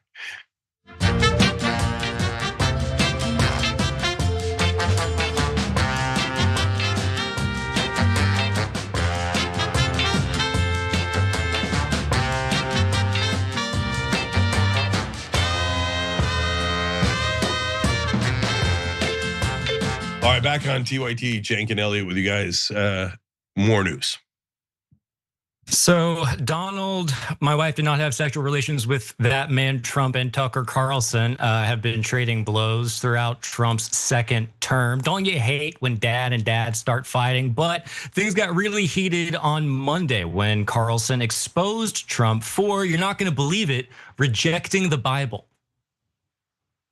Net favorables among Republicans. Again, this is Republicans plus Republican-leaning independents. You see Carlson on the right side of your screen at plus 7 points. Look at where Donald Trump is at plus 61 points. And this is actually a little bit low for Donald Trump. In other polls around the same time, he was even higher than this. Again, he is crushing Tucker Carlson. What is this? This is a 54-point advantage for Donald Trump over Tucker Carlson when it comes to who is more popular among Republican voters. Yeah. Don't believe it at all. Okay, so they need to make sure on cable news that you're for this war. So Tucker's against the war, Trump's for the war. Look at this, I found a 3-week-old poll that shows what I want you to believe. I've got a lot more on that coming up a little bit later. But wait till you see how ugly this war has gotten between Tucker and Trump. Because Tucker has, among other things, intimated that Trump might be the Antichrist. He just called him a slave, okay, and he has suggested that perhaps he's being blackmailed by Israel. So, whoa, buckle up and wait for all the quotes and facts here. Elliot, tell us. Yeah, I think at this point everyone knows that if you don't kiss the ring, then Trump will just promptly punch you in the face. So he did not take this laying down. Yesterday, Trump tore into Tucker Carlson, writing, MAGA agrees with me and just gave CNN a 100% approval rating of, quote, Trump, not hand-flailing fools like Tucker Carlson, who couldn't even finish proper noun college. He was a broken man when he got fired from Fox, and he's never been the same. Perhaps he should see a good psychiatrist. Got him. Now, I have to say that in a few weeks, I should be getting a PhD in what's called depth psychology. And it moves my heart to see the president of the United States finally concerned about mental health. And if he is really concerned about mental health, he should check out stuff like Medicare for All, or maybe look up a term like projection. But all of this raises the question, who actually best represents the Republican base? Is it Tucker Carlson or is it Donald Trump? Well, this morning, CNN's Harry Enton stated that when it comes to Republicans and Republican-leaning independents, President Donald Trump's approval ratings are much higher than Tucker Carlson's. Here is more from Enton. Look at this trend line. Tucker Carlson's net favorable. Back in March of 2024, when he and Donald Trump were very close friends, look at this. He was at plus 54 points. Look at where he is today at only plus 7 points among Republicans, and that includes GOP-leaning independents. I mean, that is a drop of what, 47 percentage points. My goodness gracious, when you go up against Donald Trump and you want to appeal to the Republican base, to quote the movie Good Burger, you go on the grinder, and that is exactly what has happened to Tucker Carlson. So here's the deal. We looked into Harry Enton's data on Tucker Carlson. He's basically drawing from 2 polls. Now, the first poll was from March 2024. Okay, and I know time is feels a little different these days, but that is over 2 years ago, and that's from Grisham College, and it found that among Republicans, Tucker Carlson's favorability ratings were as follows. Yeah, favorable 64%, unfavorable 10%, and then 26% were like, I don't know. And that's how Grisham College felt. I appreciate the I don't know. Now, the second poll came from UMass Lowell. That is from April of this year, far more recent. Here's how the numbers break down. Tucker Carlson's favorability among Republicans and independent-leaning Republicans. Favorable, 31%. Unfavorable, 24%. No opinion, 35%, and then 10%, never heard of Tucker Carlson. So good for them, I guess. It's best to stay off cable news or wherever he is now. Okay, so Cenk, before we get your thoughts on all of this, I do think there is one more thing the audience should be aware of, which is that the New York Times just went through and analyzed the Truth Social comments on Trump's threats to Iran, and here's what they found. More than half of those responding to Trump's warning on Tuesday morning that Iran's whole civilization will die were deeply critical of his comments. And there's more. One user who indicated on their profile page that they supported President Trump 100% wrote that Trump had demonstrated a lust for blood. A quote, Trump-loving conservative wrote that such threats would destroy the president's legacy. I'm honestly heartbroken, the user added. You can almost hear the tears. Trump's announcement that he had reached a deal on a 2-week ceasefire did little to assuage critics, the analysis showed. Thousands of comments criticized Trump for backing down on his threat while receiving little in return. So it seems like the MAGA response is kind of like a microcosm for the war in Iran in general, and that it's kind of a lose-lose situation, at least specifically for Donald Trump, because on one hand, he has people going, hey, what you said was absolutely out of pocket and you're gonna ruin your legacy and we're in shambles over that. And then another group was in shambles because they didn't actually destroy an entire civilization. So Cenk, what do you make of all of this? So this one's a hard one, guys. So I'll tell you why I don't believe the polling, but maybe I'm wrong. And so it's not a thing I say often, right? But there's a reason why I say that. So first off, the reason I might be wrong is because we all live in our own bubble. And so I'm super cognizant of that. And I don't want to make the mistake that everybody else does of thinking, oh, well, everyone around me thinks Joe Biden is young and dynamic, so he must be young and dynamic, right? Or whatever bubble you happen to be in, right? So on the other hand, this is super hard to believe. So like CNN ran the poll that Trump was alluding to in that statement a couple of weeks ago. I don't even remember if it was CNN's poll, but CNN aired it. In a Harry Enton segment where they said that 100% of MAGA supporters were with Trump, and that none of them, not one in the country had broken with Trump, despite the war, despite everything else that's going on, right? And that's literally impossible. So I mean, it is possible if you ask it in a kind of tautological way, where you go, okay, are you a MAGA supporter who likes Trump? Yes. So now my first question to you is, do you like Trump? Yes. Well, that kind of proves itself, right? So that's kind of a useless poll. So maybe they didn't frame it that way. But what is not possible is that Tucker Carlson and Megyn Kelly, and as you're gonna see later in the show, Alex Jones and Tim Pool, and you saw earlier in the show, Benny Johnson, Candace Owens, all of these MAGA guys with all their millions and millions of followers are heavily criticizing Donald Trump, but it hasn't moved a single voter. And everything that we're seeing online with independent voters who voted for Trump, and then portions of MAGA and America First, who are enraged, right? And writing all over social media and attacking the Laura Loomers and the Mark Levins and the Ben Shapiros. Their audience is totally dwindling. Tucker and Megyn's audience is skyrocketing. All of those things. That none of it is true. It's all a mirage, and it hasn't moved a single voter. No, that's just not true. That's crazy talk, right? So between it hasn't moved a single voter and now they hate Tucker and they still love Donald Trump, I don't know where the truth is anymore. And so I've never seen a national poll by UMass Lowell. Like, what are they going to do? Rig it? That sounds crazy to me. So that doesn't seem likely. But a lot of times the rigging is in the framing of the questions, right? So did that happen? I don't know. But online, Elliot, there is a massive rebellion against Trump led by the top former MAGA broadcasters in the country. Now, on television, totally different world. And in television, if you watch Fox News, you have no idea about the rebellion. You think that Trump is killing it, we're winning the Iran war, Israel is the greatest ally we've ever had. And Tucker and Marjorie Taylor Greene and Massie, all of them lost their minds overnight for no reason at all, and you should hate them now, right? And so maybe the answer is these polls are still being conducted on landlines, phones that have connected to the wall, and only 80-year-olds still have landlines. So, and they watch Fox News, and that's why they're on a different planet. But otherwise, these results make no sense at all. Yeah, I was thinking the same thing about obviously the questions, that's part of it. There's so many ways like these polls can go wrong, obviously, and I'm not an expert at it, but like the questions can be leading, and then there's the sample size and where you're getting the actual sample from.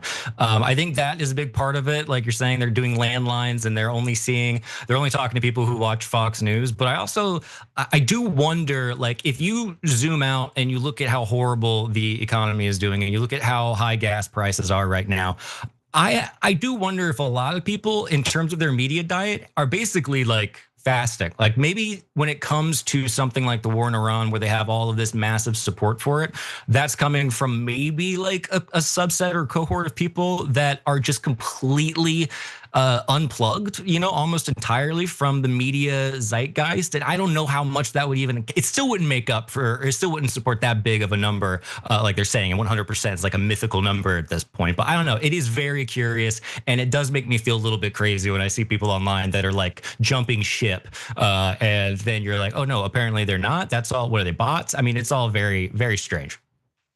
Yeah. No, the one thing you could take away from this for sure is that the online world and the TV world are completely different. Two different planets, right? So if you're watching TV, you still think Israel is doing self-defense and they're angelic and they're beautiful. And it's not just Fox News. CNN yesterday did a segment saying, well, obviously everyone who opposes Israel on the left and the right are anti-Semites, right? And the guy on the panel's like, obviously, the anchor's like, obviously, they're all anti-Semites, right? And so like they're on, it's planet propaganda. So, and for older Americans, unfortunately, not all of them, because a lot of you guys are in that category, but the majority of older Americans, they're hooked into the matrix in the back of their neck, and they're getting fed propaganda 24/7. So that's why they live in a different existence. The real question is the elections, because you can give me all sorts of cutesy polls, but there's only one poll that matters at the end, and that's the vote, right? So right now, the one poll that is the most important, and we'll see if it's right or not for 2026, is Tom Massie's election in Kentucky. Why is that the most important? Because Massie is very obviously against what Trump is doing. Trump is super obviously against what Massie's doing. Trump has gone down to Kentucky in his district and rallied for Tom Massie, against Tom Massie. And he's doing as big a frontal assault on Massie as you can possibly get. Latest poll was that Massie's up by 10. If Massie crushes in that election, then all of these garbage polls on cable news were all mythical, totally and utterly mythical. On the other hand, if Massie gets crushed, then we're living in the alternative world and we're living in a bubble, and we should snap out of it. So we're gonna find out soon enough. I agree. I think Thomas Massie and John Fetterman, who we were talking about a second ago, are like mirror images of each other, where on the Republican side, you have the people on the left going, okay, at least there's like one sane one. And they're saying the same thing about John Fetterman while there's all this infighting going on. So it'll be interesting to see what happens. And I agree, whatever happens with Massie will be probably the most valuable litmus test for where we're actually at as a nation. Yep. All right, guys, quick break. We'll be right back.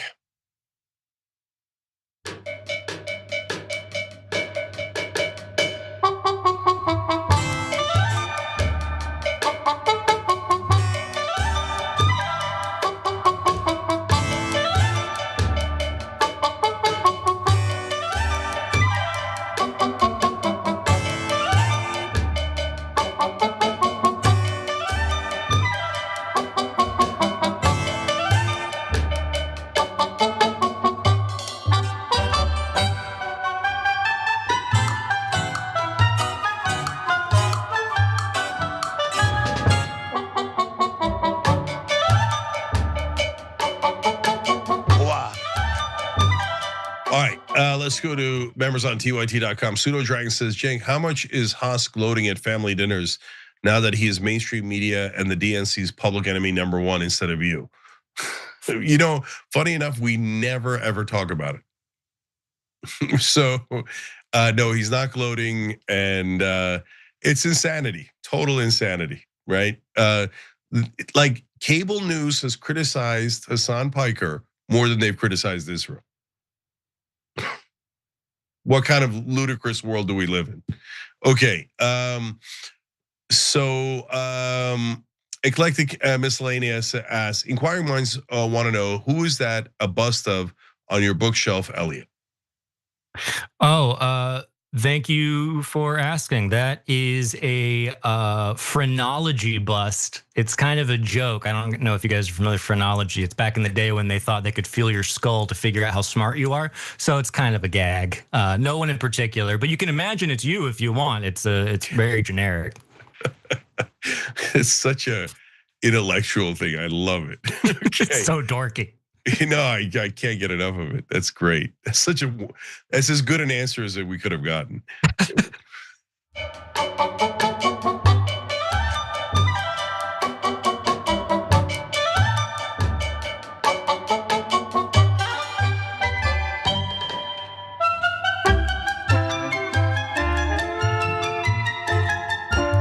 All right, back on TYT, Cenk and Elliot with you guys. Elliot's got more news.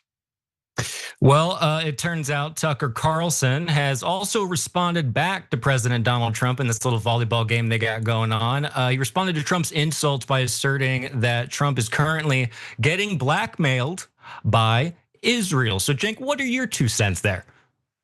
Well, first of all, I think that that's certainly possible. So we'll talk about how possible that is in a second. But wait till you hear the even worse things Tucker Carlson said about him, to the point where even I was shocked. So Elliot, tell us about it. All right, well, yesterday Trump called Carlson a broken man in need of a psychiatrist. Really great. Today's edition of the Tucker Carlson Morning Note reads, rather than engaging in petty name calling, we want to give the president some grace. He is facing a lobbying campaign that is dark enough to make him abandon his campaign promises and morph into the precise kind of politician he once vowed to destroy. I think Tucker was almost trying to make a Star Wars reference, but decided not to at the very end. So what sort of lobbying campaign, you might ask? Establishment media never reports this, but the Israeli government has a storied history of blackmailing US presidents. Perhaps the most jarring example occurred in the 90s when Israel used recordings of a Bill Clinton-Monica Lewinsky phone sex session as leverage to pressure Clinton into releasing convicted spy Jonathan Pollard from prison. The phone sex story is worth remembering as President Trump attempts to end the Iran war. Like many other things Israel has done, it shows that America's, quote, special ally is willing to play very dirty to achieve its goals. Dark money campaign contributions, extortion, physical threats, and even assassination. Israel's current top priority is making sure Operation Epic Fury does not stop. Based on the country's past, its leaders are doubtlessly willing to push as hard as necessary to ensure the bloodshed continues. That could mean Clinton-style blackmail against Trump or something far more morbid. Very dramatic. We do not know for sure whether that is happening, but the mere possibility is haunting enough to keep the president up at night. He is under a level of pressure that most people cannot fathom. Just maybe a tiny bit of passive aggressiveness there. If you pay really close attention later today, Carlson doubled down on his defense or attacks on Trump. Breaking, responding to Thursday's brutal Truth Social post by POTUS, Carlson said, "I've always liked Trump and still feel sorry for him, as I do for all slaves." Asked to elaborate, Carlson added, "He's hemmed in by other forces. He can't make his own decisions. It's awful to watch." Yeah, so that's, I would say, definitely passive. Actually, that might just be considered aggressive. So one of the forces that's pushing Trump towards Israel does seem to be none other than everyone's favorite Laura Loomer. It's either he's mentally ill, he's either relapsed as an alcoholic, or he's taking money from a Muslim country or taking money from somebody, okay? But the president has had enough of Tucker. And yeah, I'm just going to admit it. I send the president Tucker Carlson's clip so he can see the that he says about him. I do. And I want that motherfucker Tucker Carlson to know that I'm the one who knifed him from the front. I want him to know. I'm not talking about physical violence, physical knifing, but yeah, I'm the one that sent the president all your Tucker, because he deserves to see the fact that you are lying about him and you are smearing him and you are saying the most vile things about our country and our president, and you are creating so much chaos. You're going to cause the Democrats to take the House and the Senate, and you are endangering our national security by whitewashing this barbaric death cult ideology known as Islam.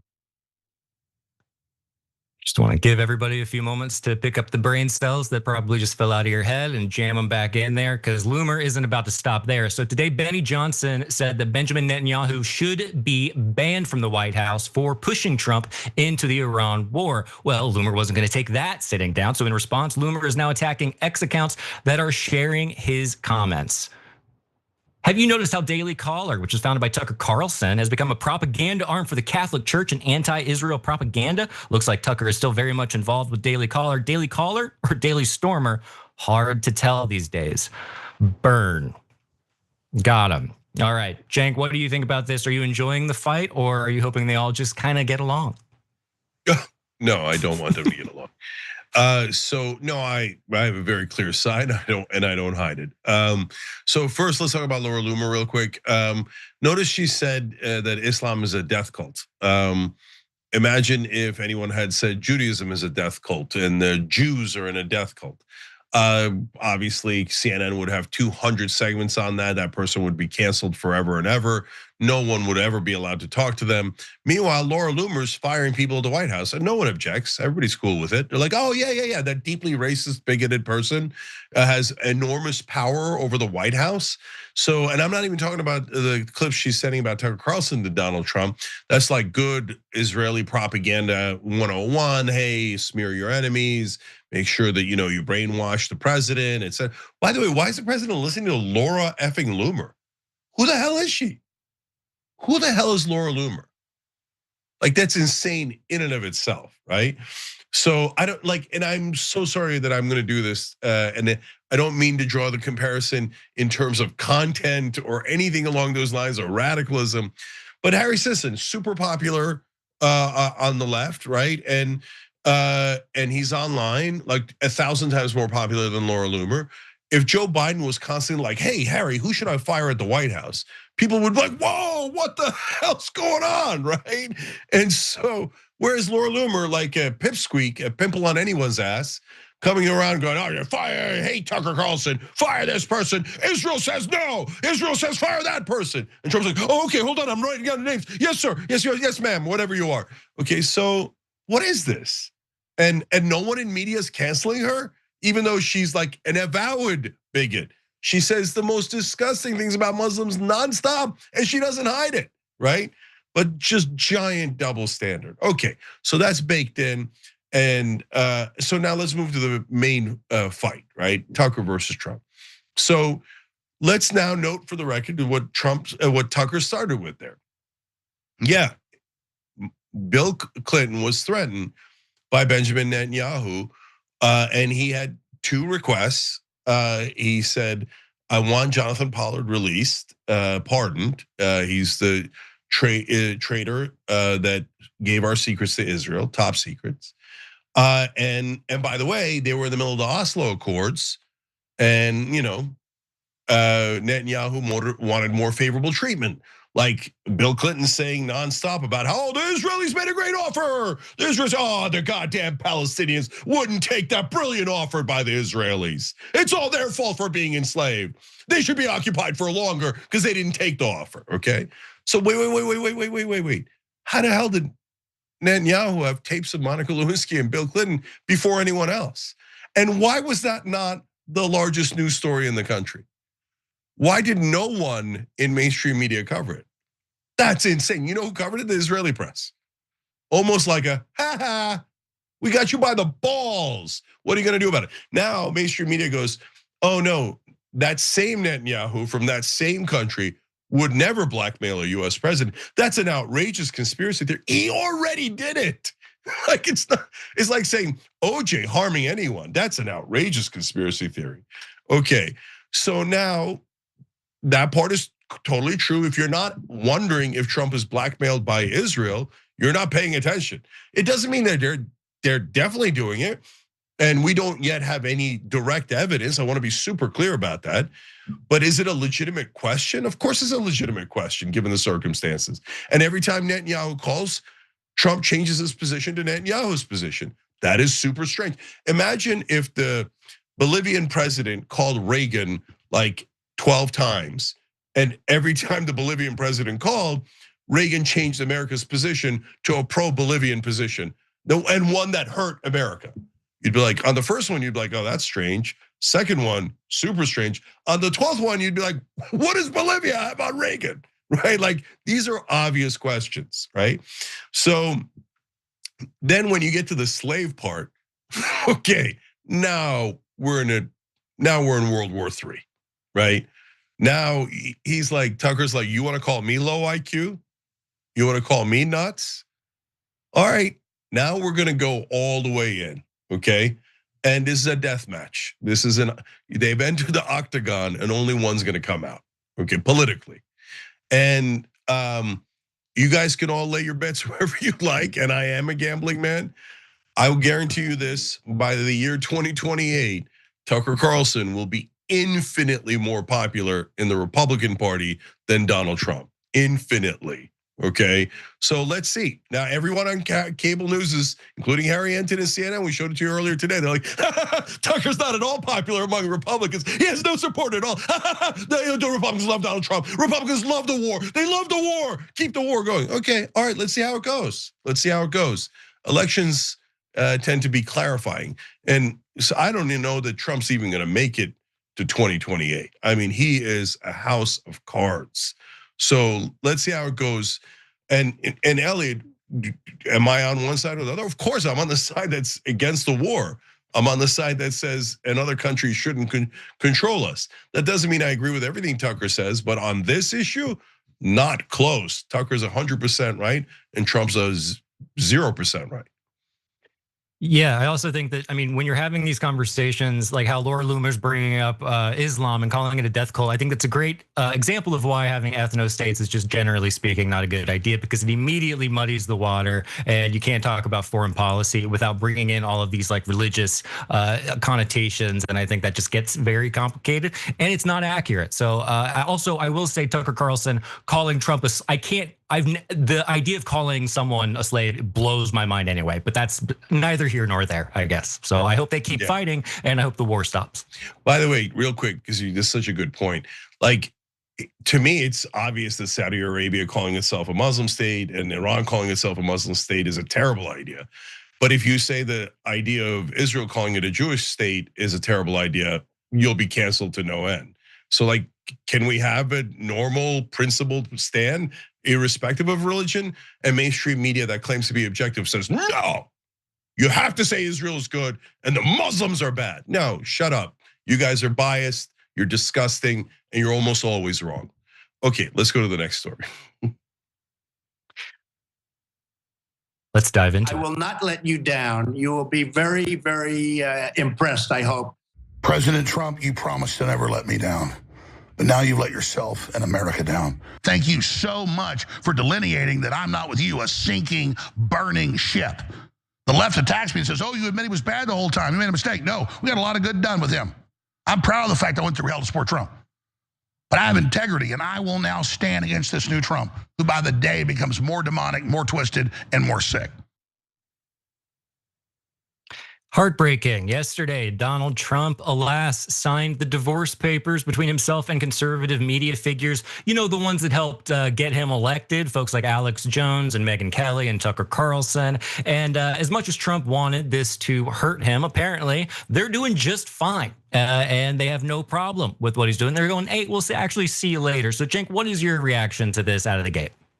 Yeah, this has gone thermonuclear. I mean, Elliott's gonna show you Candace Owens, Marjorie Taylor Greene, Tim Pool, showed you Benny Johnson earlier. I mean, Trump is taking on the entire right-wing broadcasting industry that's online at least. And so Let's hear the facts of the death match, and then we'll talk about who's going to win.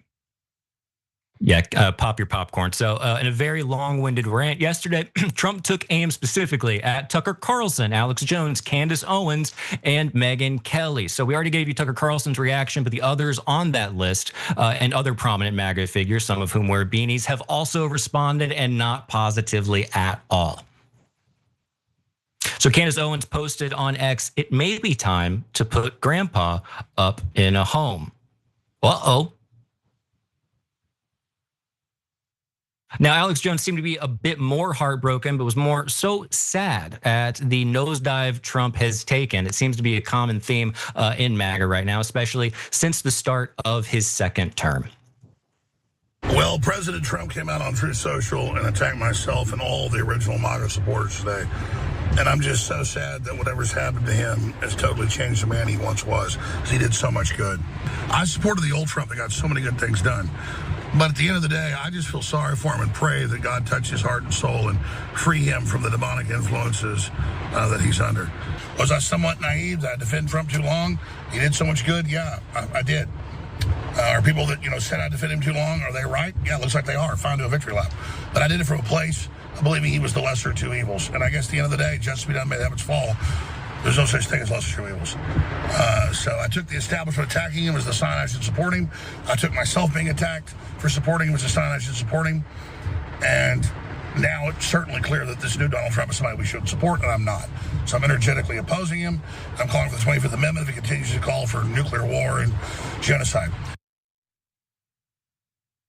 I think there's a lesser of two evils. I do think that still exists. Now, Megyn Kelly, who is also named in Trump's Truth Social post, hasn't responded publicly yet, but this post didn't just affect those who were named. A lot of folks didn't like it. The headquarters X account posted multiple screenshots from Trump's followers on Truth Social, and they were not having it. What? You're way out of line here. Most of these people, especially Alex Jones, have been your day ones. You need to step back and take a good hard look at who's whispering in your ear. Get back to America first. Personally put up years of abuse. And then you have Trump just going against everyone that fought for him to win. Sleepy says, clearly you're insane. Time to resign, Donald, or face the 25th. You're mentally and emotionally unfit to be POTUS. Could have told you that.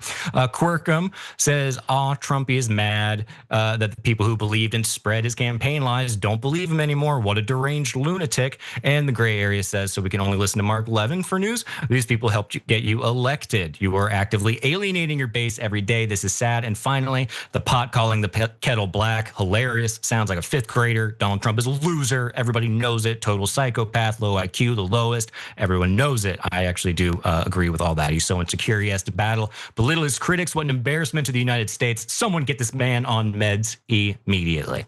So while she wasn't named in the post, former Representative Marjorie Taylor Greene, who has become another recent enemy of Trump, wrote, President Trump has gone mad as he wages war against Iran, a broken campaign promise. I fought alongside Tucker Carlson, Megyn Kelly, Candace Owens, and Alex Jones to help get Trump elected. And now he goes off on a rambling rant attacking all of us in one post. We never changed. Trump did. America first. Gee, I do wonder why he changed. But probably one of the more shocking reactions was from none other than Tim Pool. That does it. I am done. That was the last straw. I'm so angry. I don't really know if he read it exactly like that, but I like to think he did. So Tim Pool is upset, and when Tim Pool is upset, everybody listens. So Cenk, what do you make of all of this? Yeah, so if you've lost Tim Pool, you've probably lost your whole base. But on TV, I hear he hasn't lost a single voter. I mean, look at all those guys. Those are MAGA of MAGA, right? And it's ranging from like leaning right to like off the cliff right, right? So now Alex Jones is calling him demonic. Tucker Carlson saying he's a slave. So, I mean, this is as over the top as it gets. And so media, in my opinion, determines everything. And so I think Donald Trump is in a gigantic trouble. I know that, again, there's people who believe that he hasn't lost anybody, and it's mental. It's totally mental. So this is going to pulverize his ratings, because Elliot, what kept his popularity at from cratering past, like, now he wavers between 33% and 40%, but I thought 33% was kind of almost an unbreakable barrier, but I think it's going to be broken, and I think he's going to get into the 20s because Democrats he'd lost from day one, and he's lost all the independents already with his maniacal actions, including the ones that voted for him. But now he's going to eat into his own base, which it seemed was impenetrable. But there, you just saw it with your own eyes. It has been penetrated, and he's the one who did it. He's the one who screwed them, and now you know these guys. You think that all these guys on the right are just going to lay down and go, oh, okay. Look, to be fair, sometimes they have, a lot of times they have, right? But this is a bridge too far with them. I mean, they're talking about the 25th Amendment. I don't know if they're going to go to shoptyt.com and start buying this, but so that's our latest shirt. Maybe we'll get Republicans going to shoptyt.com more than Democrats now. But my God, his top broadcasters are saying Trump should get the 25th Amendment. This is as big a civil war within a party as I have ever seen. So I think the podcasters are going to win and Trump is going to lose. What do you think, Elliot?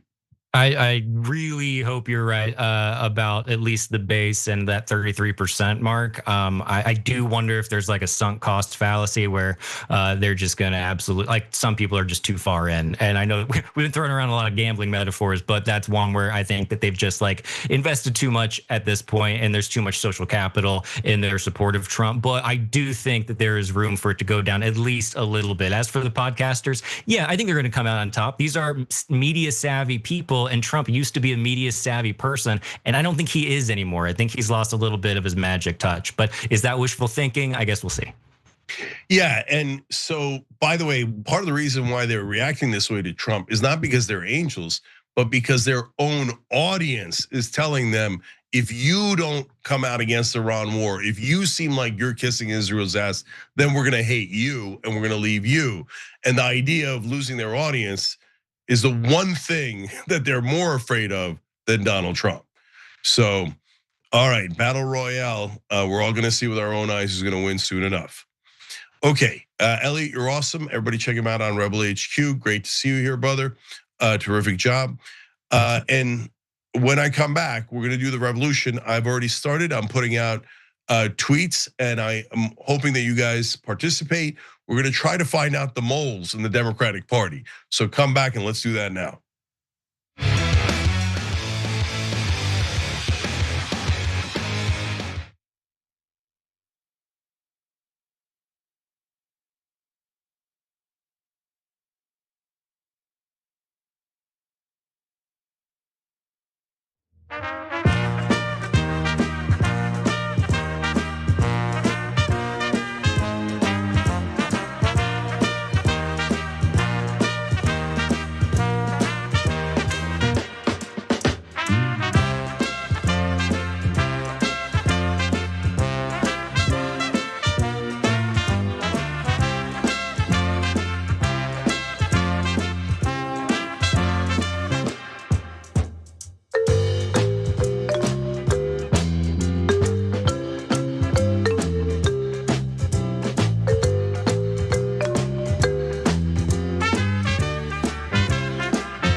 All right, guys, welcome to the revolution. I'm your host, Cenk Uygur. We got a great interview, guys, coming up for you guys about young voters in a little bit. Anyone helping to get people more involved, get our government back, I'm can't wait to talk to.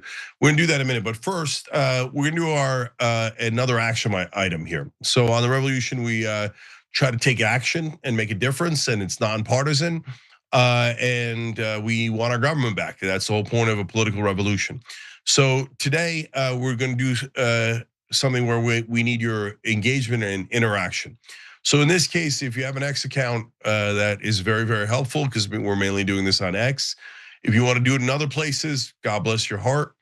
So what we're doing is we're asking all of the, or most of the Democratic presidential candidates, if they were the ones who killed the DNC resolution that was going to condemn dark money groups like AIPAC. Because Politico is reporting that 2 of the top contenders called in and said, don't do it. They wanted to protect AIPAC. Now, 80% of Democratic voters now have a negative view of Israel. An even larger percentage have a negative view of AIPAC, and an even larger percentage have a negative view of dark money. But apparently 2 of the contenders have a very positive view of it, and they wanted to make sure that they could use dark money, they could take money from AIPAC, and they could serve Israel. So I'd love to find out who it is. Now, can we do that? Well, we can find out who didn't do it. Okay, so we're gonna ask everyone. So I've started this on Twitter or on X. So if you go to my X account and I'm at Cenk Uygur, good luck, CNKUYGUR. And so just retweet, but also comment. Hey, and we're asking everybody. We're asking, everyone from JB Pritzker to Ro Khanna to AOC to Gavin Newsom to Buttigieg, because we have no idea who it is, right? So if people write in, like AOC writes in and goes, oh no, hell no, it wasn't me, right? Fantastic, great. Okay, then we know, or we're more likely to know that it wasn't her. And then that'll leave a couple of people who chose not to respond. And that'll also be telling. I mean, this is a very easy question. You can't get any easier than this. Like, let's say that I was running, hey, Cenk, did you tell the DNC to not condemn AIPAC or dark money? Hell no, I didn't. Easiest question in the world. And especially if all of you ask, hey, you write it in your own language, right? I'm a Democratic voter. I want to know. I care about this issue. And by the way, if they love Israel and AIPAC and dark money so much, why don't they run on it? Why are they doing it behind the scenes? And by the way, the DNC, why are you betraying us and not telling us who actually did this? Why are you betraying 8 out of 10 of your own voters? So here's what I wrote on X. Politico is reporting that 2 Democratic potential presidential candidates intervened to make sure that the DNC resolution condemning dark money groups like AIPAC was defeated. In this case, I am Wes Moore. Did you reach out to the DNC to oppose the resolution? So I've put out about half of them so far. I'll put out the other half after the show because it takes a little while. And look, guys, as with everything we try here on the Revolution and at TYT over the last 24 years, it might work and it might not work. We've done things like this before and it has worked spectacularly. We've done things like this and it has failed spectacularly. I make no promises on it. All I promise you is that I'm gonna get caught trying. And I hope you get caught trying with me. And if we get enough people and enough pressure, we might start getting answers, okay? And I would love, love, love to get some answers. And when we do, on Monday's show, I'll tell you who has said, no, it wasn't me. And who has deigned that Democratic voters are unimportant and they will not bother to answer your questions. Me asking it by myself isn't gonna do the job. You gotta participate. You have to give, your real authentic views on why you wanna know. And a lot of these guys, you probably have some degree of faith in. And so they should answer whether that faith is justified or not justified. So it's a simple ask. I know we're crazy. We actually try to make a difference. We try for positive change, but That's what we promised you guys here. That's one of the core missions of TYT.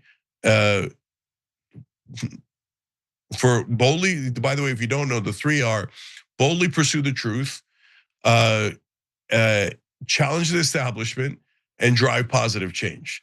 And that is exactly what we're trying to do here. So please participate if you can, and let's see if we can try to get to the bottom of this. Okay, now having said that, there's so many things that we've got to tackle. So, in a lot of different ways to get to the right answers. So now let's get on to our guest, and she's got an interesting campaign that I want you guys to know about. So we're going to talk to Janavi Rao. She's the president and founder of New Voters. Janavi, welcome. And did I say that right? Super close. Jonavi. It's like the name John, and then I'm forgetting her name, and then the letter V. Okay, Janavi. Okay, so wonderful. So tell us about New Voters. What is it? Yeah, so New Voters is a youth-led 501c3 dedicated to making sure high school students are heard and prioritized in politics. So I started New Voters actually 9 years ago when I was a junior in high school. I was 16 when the 2016 election happened, and obviously too young to vote. And I'm also from Chester County, Pennsylvania, which is right outside of Philly, famously purple area, always where they zoom in on the maps. So I remember walking into school the next day after the election and seeing my friends on both sides of the aisle kind of walking around in a daze. And I remember going up to people who I thought would be happy with the results and asking, what was wrong? And the resounding opinion was that this was the most talked about event of our entire lives. And it felt like we had absolutely no say. So I started New Voters just as a high school club to register my senior class to vote, because although I wasn't old enough to vote, a lot of people in the grade above me would be. And we ran a registration drive at my high school, and in 3 days we registered 85% of our senior class to vote. And it was kind of that first moment of feeling like something happened. I tangibly impacted something, and it wasn't despite my youth, but because of my youth that it was successful, that we were able to, get my graduating class had like 600 kids in it. So we were able to get in front of every single student. And now 9 years later, we're in around 1,000 high schools across the country in 42 states. And every single high school student who signs up with us receives a personal mentor and runs a nonpartisan voter registration drive in their school. And our core mission is that 4 million students graduate from high school every single year. And almost every single one of them are eligible to register and vote by the time they graduate. And if 18-year-olds alone voted at the same rate as baby boomers, they would be the deciding vote in every contested election in the country. In Pennsylvania, there's double the number of 18-year-olds as the margin, and in the 2020 election. In Arizona, there are 10 times the number of 18-year-olds as the margin. It's just a huge untapped population. And every single person goes to high school. Not every person goes. This is the last opportunity to get 100% of an age in one place, and we're often wasting it. Oh my God, I love it. Okay, so first of all, around where you're from is like weirdly the epicenter of international politics. Josh Shapiro's from there, Ro Khanna's from there, Benjamin Netanyahu's from there. So not all in Chester County, but right around the suburbs of Philly. So, okay, that was random. So Kobe's from there. There's a lot going on. Who is? Kobe. Oh, okay, yeah. And now Janavi. So how many years ago did this start, did you say? 9 years ago. 9 years ago, okay. And I'm gonna ask you the most random question having nothing to do with politics. Please tell me you wrote your college essay about this and then you got into Harvard. Both of those things are true. Boom, nailed it. Okay. I did not know that. I will say I wanted to be a musician for most of my life. So almost all of my application was my opera supplementals. So I don't know, but I'm a semi-proud Harvard graduate. Okay. Well, look, they stood up to Trump, so they redeemed themselves. So God bless. I went to Columbia Law. We did not. So we live in shame. Okay, and went to Penn, where Trump's from. Lots of shame.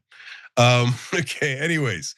So back to the main important point. So how many folks have you guys registered so far? We have registered around 80,000 high school students to vote. Okay, got you. And in 2020, I know not just 18-year-olds, but 18 to 24-year-olds were the deciding vote between Biden and Trump. Like they made the difference. There's no question about it. We covered that on the show over and over again. So, Johnny, isn't one of the largest issues that people feel disenfranchised and disempowered? And when I say people, mainly young people, and that it feels hopeless, like there's never any change. As the memes say, no matter who you vote for, you always get John McCain, right? Are you sensing the same thing out there? I think that well, we saw the first very excited moment for young people, I think, with Zoran Mamdani's campaign. And we have a ton of students from New York, so we were able to firsthand see our students react and mobilize around that.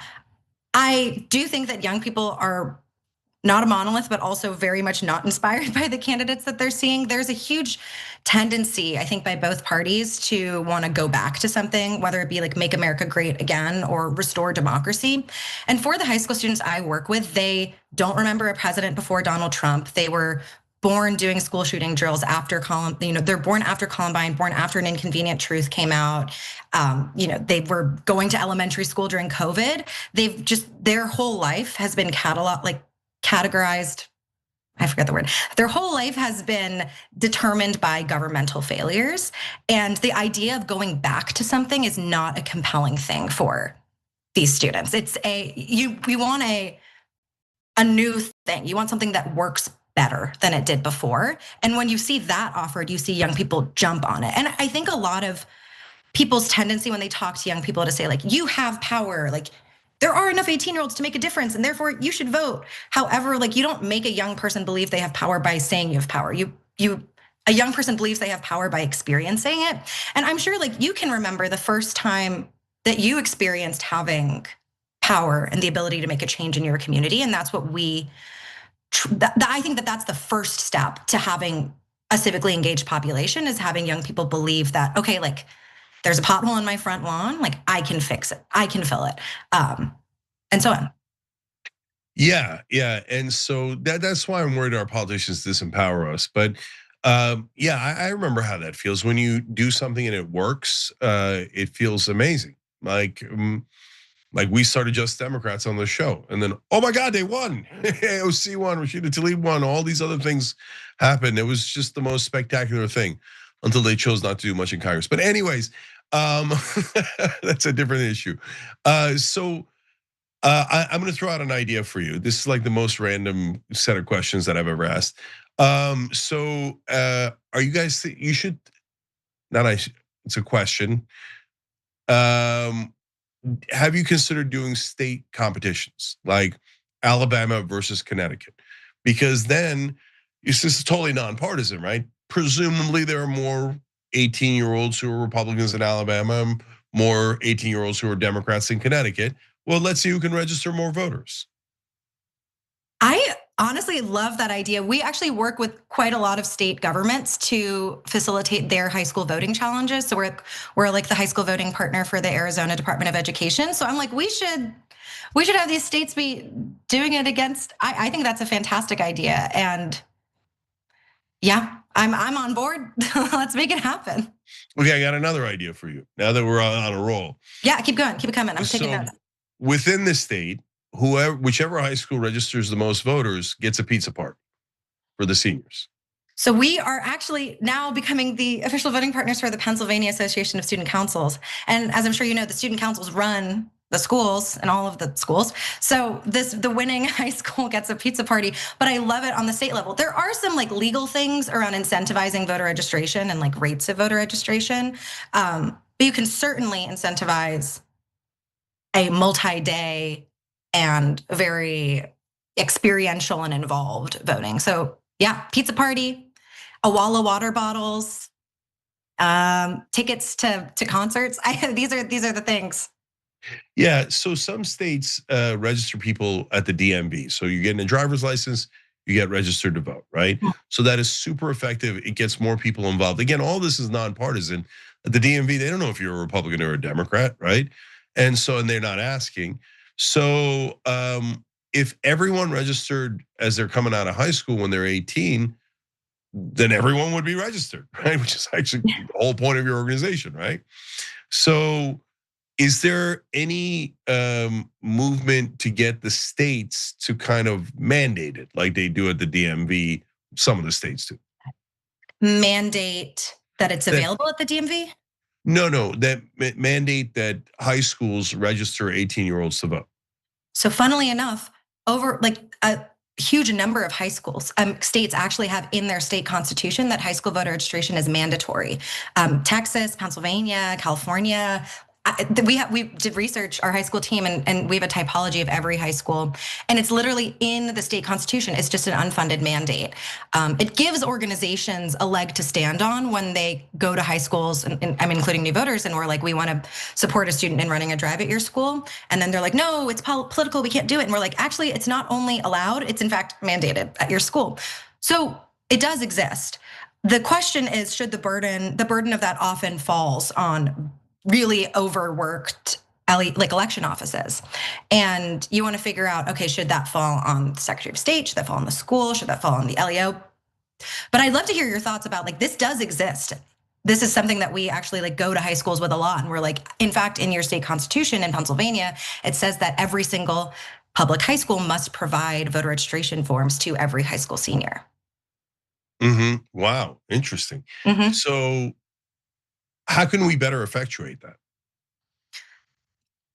I mean, I think first of all, it needs to be funded. Obviously, like unfunded mandates are challenging to say the least to execute.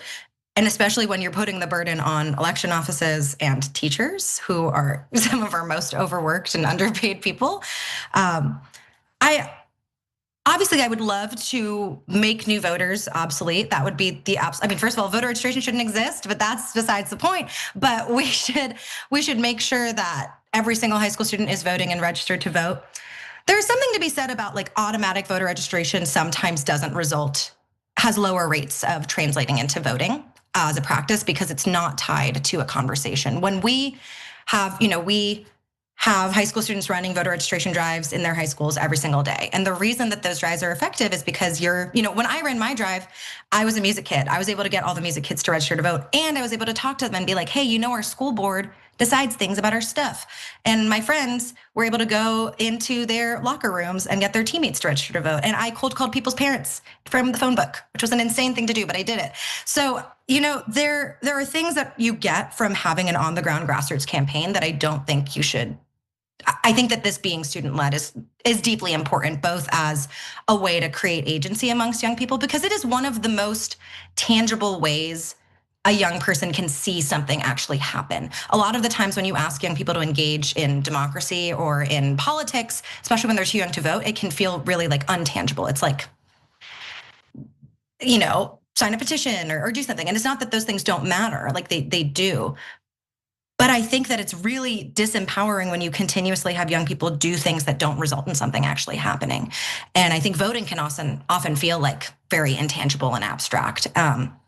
So this is a very roundabout way of saying, I think that you make it happen by putting money behind it. And I think that you make it happen by having schools aware that it exists. And I think you make it happen by having organizations empowered to go into schools, or in my opinion, have students empowered to execute this. I'm 25, I'm too old to go into a school and get high school students to register to vote. They'll just say 6, 7 at me and it'll be terrible. So, you gotta, the young people are the best people to register on other young people to vote. But I mean, I think it's the legislation, it's in the election code, it's in state constitutions. It's just not. Yeah. That's so interesting. I didn't know a lot of that. And so, okay, I love what you guys are doing. Okay, so let's keep going a little bit more. Do you know about how many 18-year-olds there are in the country? 4 million. 4 million. And do you know about how many, what percentage are registered? Oh, it's like, depends on election year or not, but like well below 30%. Oof. Okay, got you. It's the lowest registered age of any age in the world, which is country. Oh my gosh, any age that's eligible to vote. Which is crazy because you think like 16-year-olds, they immediately, after I failed my driver's license test once, I got my driver's license as soon as I possibly could. But it's not like that with voting. It's not a rite of passage like prom or getting your your diploma. Yeah, me too, except I failed the first driving test. But I also failed it. I drove over a curb. Me too. Oh my gosh, twin. Twinsies. Okay, maybe we could talk to 18-year-olds. Anyways, okay, last thing. I know you're nonpartisan, but do you have a sense of which party young people are leaning towards these days? Because for a long time, it was Democrats. And then for like a hot minute, it seemed like it was Republicans, like last election. So do we know where they are these days? I mean, I think the polling still pretty shows that it's the left. However, I think that if you attribute the change in young people's political attitude to a partisan difference, you're missing the point. It's not a partisan difference. It's a, does democracy actually work difference? Does the system actually work difference? And that's why what we really have students do, we have a fellowship for the 250th where we have 125 high school students, and they're all running 2 drives, so 250 drives for the 250th. But they also are each doing a community organizing project where they have to pick a global issue they care about and then figure out what they can do tomorrow to make a difference on it in their community. And I think that that's really where you get a cross-partisan, I want to make a change in my community. I am doing something that the government should be doing. And that's where you get like that's where the light switch goes off of like, this is how and then we tell them like, you make that experience, you close the loop for that young person. You're like, you just did that. We have a student in Louisville, Kentucky. He's doing 8 activations where he's planting trees. And our requirement is you bring 5 young people who each bring 5 young people, the classic organizing principles. And this is how he's making air quality better in his community because he cares about public health. It's very roundabout, but it's how you teach young people like, okay, there are local actions and these things are what are funded and seeded by the federal government. All of this to say, young people are not becoming more Republican or becoming more Democrat, or young people are just fed up with the system and fed up with politicians that don't deliver and fed up with money in politics, as you were talking about before, and fed up with things that they know. It's like you grew up taking virtual classes. You grew up hiding under your desk. I started New Voters 9 years ago when I was a junior in high school because I felt helpless because I was too young to vote. And 9 years later, there have been more school shootings than there were in the first 16 years of my life. And I have less rights to my body than I did when I was 16. And there's a genocide being perpetrated by my taxpayer dollars. Like there are so many things that make you feel like the system doesn't work because, and I think what a lot of people in voting spaces miss is because the system like kind of doesn't. And you can't keep convincing young people to vote by saying like, let's go back to how it was. So that's my soapbox about that. Yeah, no, 1,000,000,000% agree. Yeah, no, young people aren't wrong. They're correct. Our politicians suck. But if they are feeling hopeless about it, well, that's ironic because that's the only way that it'll stay the same. Like the only way it can change is if you take action. So that leads to the last question. Since I might force my kids to do this as well, tell us how people can get involved and help. Well, every single high school student in the country can sign up with us. Literally, it takes 5 minutes. You sign up to run a voter registration drive through our website, new-voters.org. And within 48 hours, you will be reached out to by a college-aged mentor. Every single high school student who works with us receives a personal mentor who walks them through every step of running a nonpartisan drive at their school. And they receive leadership development. They receive a drive in a box with merch. And then after they complete their drive, they get a prize like a digital camera or an Owala or a college sweatshirt. And it's really all about, because every single high school is so different. Like I'm sure with your kids, it's like some are on a block schedule, some are on 8 periods a day. Some of them have a teacher advisor for all their clubs. Some of them, the choir is during the school day. Their personal mentor works with them to figure out how exactly to organize a movement, honestly, in their school. And you wanna get a team behind you. Like our recommendation is you work with the high school Republicans and the high school Democrats. Our recommendation is like you get someone from the music clique and someone from Science Olympiad and someone from the service groups and someone from student council and so on and so on. So we really give you everything that you need. We also have a bunch of other programs. We have an internship program. We teach high school students how to conduct research for impact for free. We're teaching hundreds of them this summer. So just everything, there's a lot to learn. There's a lot to grow. Next year will be our 10 years since I started New Voters, and we just passed 1,000 registration drives in 2025. But the good news and the thing that's hopeful and the thing about the revolution is last year at this time we had around 400 students involved in our programs total. And this year already in 2026, every month we have over 400 students signing up with us. Every month, 400 new students are signing up with us.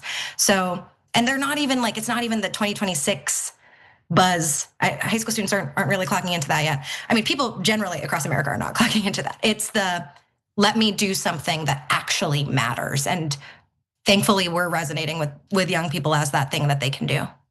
All right, love it. We'll put the link down below in the description box for everybody to check it out.